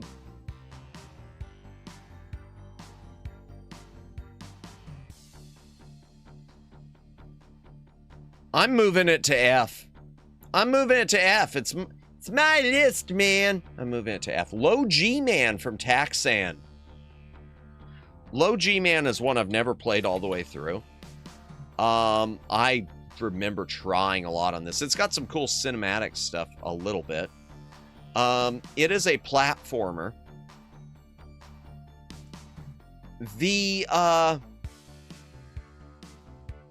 But then they came.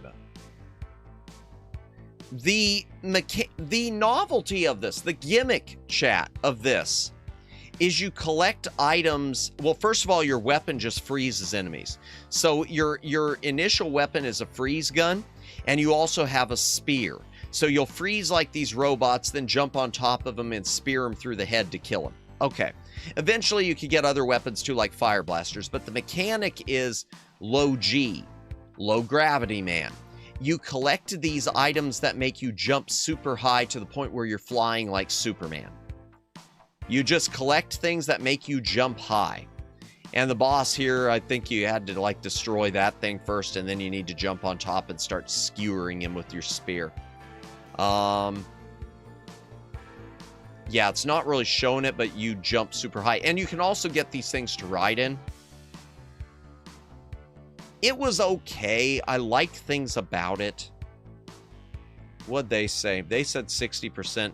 One of the enjoyable aspects is you can kill robot drivers to capture their vehicles, including Walker, which fires a machine gun, Spider, which goes hover. For reasons unknown, the first level of the game is harder than some of the later levels, such as the ice area, giving action something of an uneven feel. Well, that explains why I never really got through it. If the later levels are easier, I had a really big problem getting through like the first stage or two. Visually, as you saw, it's okay. I'm gonna put this just as a solid C. Low G-Man's okay. I like Taxon, but it's okay.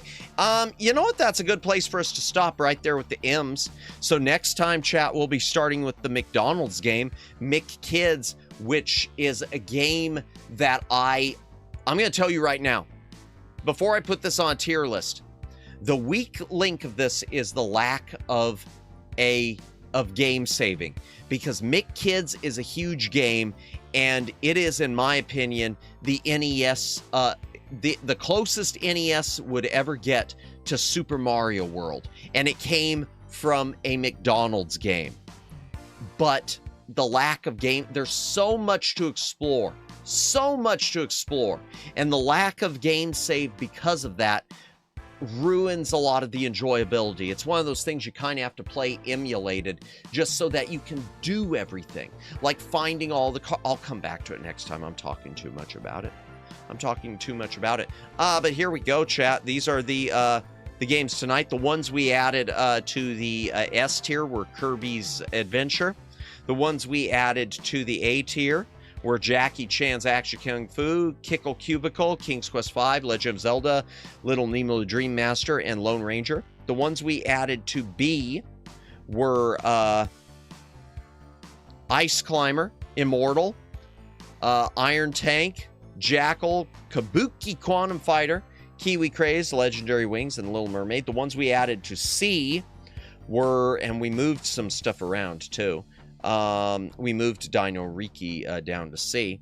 Dr. Mario is one of your favorite puzzle games. I think it's one of the best ones on NES. I think it is one of the best ones on the NES. I'm not going to say it's my favorite puzzle game of all time, but in terms of what is on the Nintendo library, I think I do think it's an S tier game. In terms of the approachability and the quality. And I'll probably be putting at least one of the other Tetris when we get to them in that tier too. We added to the C tier. We moved Dino Riki down to it. I probably should have moved it to D, but I just can't bring myself to. Fair enough. Yeah, it's a good game. We added Hatris, which is Tetris-like but hats. Heavy Barrel, High Speed, which is a pinball game. All three of the Ikari Warriors games, which are all very different. Indiana Jones and the Last Crusade, the Taito version. Joe and Mac, Iron Sword, Wizards and Warriors 2. Joust, aka Birdass.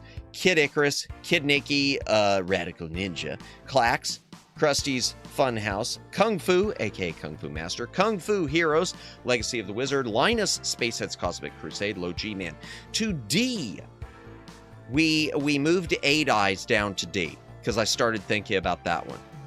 To D, we added, and Ferrari I also moved down to, oh, I moved another one too. I moved Formula 1 down somewhere from out of A. Did I move it out of A? Where is it? Where is it? Hold on just a moment, chat. Or did I move it to C? Okay, I'm not seeing it. Okay, I've got to look hard. I'm not, there's a game on here that I'm not seeing. It should be obvious to me. Oh yeah, I did move Formula 1 down to B. So, to D, chat. There, I'm getting lost in my own thoughts. To D, we did move Cabal down to D. We added High Glide, Impossible Mission 2, which is an unlicensed release from SEI, even though it's by Epix, which is weird. Indiana Jones and the Temple of Doom. James Bond Jr. John Elway's Quarterback, which probably should be F. Jungle Book, which is from Virgin. Jurassic Park, which I have played through on stream. Karnov, which I wish I loved more. King's Knight, and to F, chat, to the worst of the worst, we added Indiana Jones and the Last Crusade, the Ubisoft version. Joshua and the Battle of Jericho. Karate Champ. Kid Cool, and whatever the Quest for the 7 Herbs. King of Kings, the early years, and Loops. So next time we'll be on the M's. Not bad. Not bad at all. Let me just update this. Submit. Save it, because we don't want to lose that. And let me export it, chat. Let me download this to my... oh, wait a second. Export. I don't want to download it as a WebP. We're going to download as a JPEG. Original size, desktop. I'm just going to save it huge, whatever. Original size, and I'll save it to my USB drive. Tier King screenshot for the new one. Boom. Okay. And with that, I'm going to switch us back to the library, and we'll see how many people are still awake so we could do a raid. Where is it? Where is it? Where is it? Where is it? Door transition.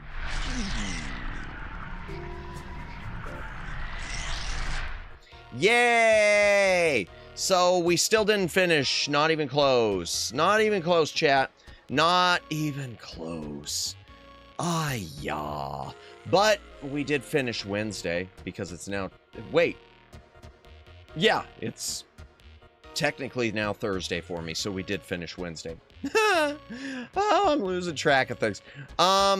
Just a reminder, chat. Tomorrow night, Sam and Max Save the World, aka Sam and Max Season 1, the 2007 version. We're going to start that, Episode 1. And on Friday, we'll be doing a watch-along of Chuck Norris and Lone Wolf McQuade. Fun history of gaming. Thank you, I appreciate it. I just yap too much. That's what it boils down to. I can't shut up. I can't shut up. Hydration break real quick, chat. If you got a drink, take a drink. Hydrate or dihydrate. And thus ends that seltzer. Thank you again to the Shy Siren for the tip. Really appreciate it. To the Throne. I don't get a lot of tips to Throne. I really appreciate that. I need to withdraw the Throne tips, even though you're supposed to wait, because it takes so long to build up. We love nerd yapping. Thank you. Let's see who's on, chat, and then we'll... Oh, well, first things first. Let's end the poll. End the poll. 26 votes, not bad. 35% of you said yes, he's okay. Another 35% of you said 78% submissive, and 30% said no, he needs more hydration. I'm curious, do you have any track and field? I do not have track and field or track and field 2, Judd. I keep thinking those might have been in the games that were lost in that move. When I did that move, there were a number of games I had picked up from a flea market for like $1 a piece that I had not cleaned. And they might have been in there, because I keep thinking I had both track and field 2. Or at least one of the two. So sadly, no, I don't. I don't know if I'd be a fan of them either, but yeah, I don't have them. Let me see who's on, chat, and we'll do a raidy raid. Let's see who's on. I'm sure I know Evie and Ryan were on earlier, and they probably have gone to bed like 3 times by now. We love Evie and Ryan. Redirect. Who's awake? Azalea 22. I don't know if I've ever raided into her. Amelia, that's above my pay grade. Choco's on. Mercy Modiste. Daphiel Orca. We haven't raided into her for a hot minute. Manon, Merope is on. She's doing My Voice Zoo. Okay, that's interesting. Maya Necki's on. Liza Eve. Oh, man, so many people. I feel like singing Tokaku. Okay. Nimusagi. I don't know right up. Lulu's on. This Chimera. Man, a lot of people on. Nonanon. Catherine Saratha's on. We like Catherine. We always like Catherine. You know what? Let's just, who should we do? You know, let me take a look at someone. Let me take a look at someone real quick. Let me take a look at someone. Nah, you know what? I know who we're going to raid into. We are going to raid into Catherine, because I haven't raided into Catherine for a while. Let me make sure. Is there someone who... I haven't raided into Choco for a while either. You know... Catherine or Choco? Catherine or Choco? I'm going to raid into... Let me see who Azalea 22 is, because I've never raided into her, chat. I have never raided into Azalea 22. I do not believe. She's doing... Oh, she's playing... It looks like she's playing... Okay, she's doing a demo. Tomodachi Life demo. She's doing multi-platform too, so I'm probably going to stay away just because she's doing multi-platform. Yeah, we're gonna do, we are going to raid into, Catherine Sarath. One Take, No Escape. Is this my last record? Dead Take. I've never heard of Dead Take. Alright, there we go. We're gonna raid into Catherine Sarath.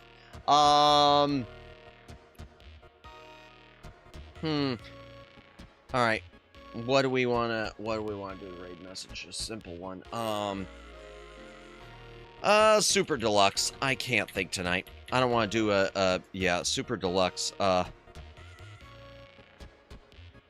back library raid. I was going to do an expert ranked, but I don't consider back library raid, but I don't consider myself an expert.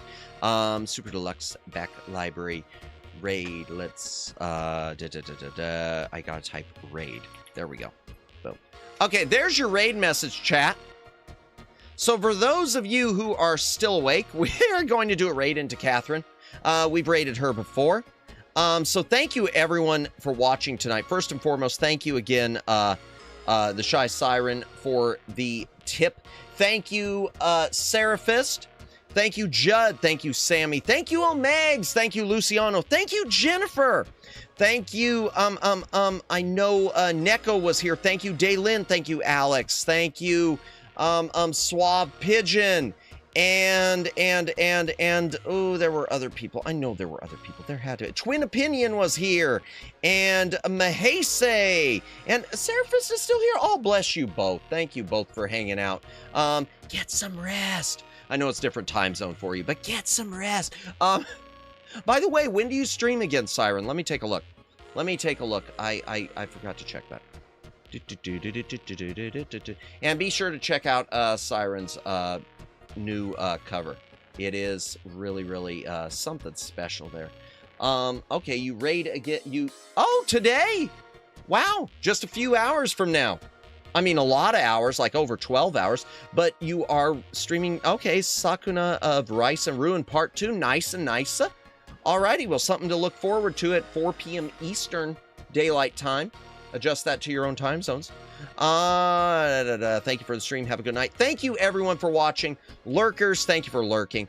VOD watchers, thank you for watching the VOD. We are going to do a raid. You don't have to go home, but you can't stay here.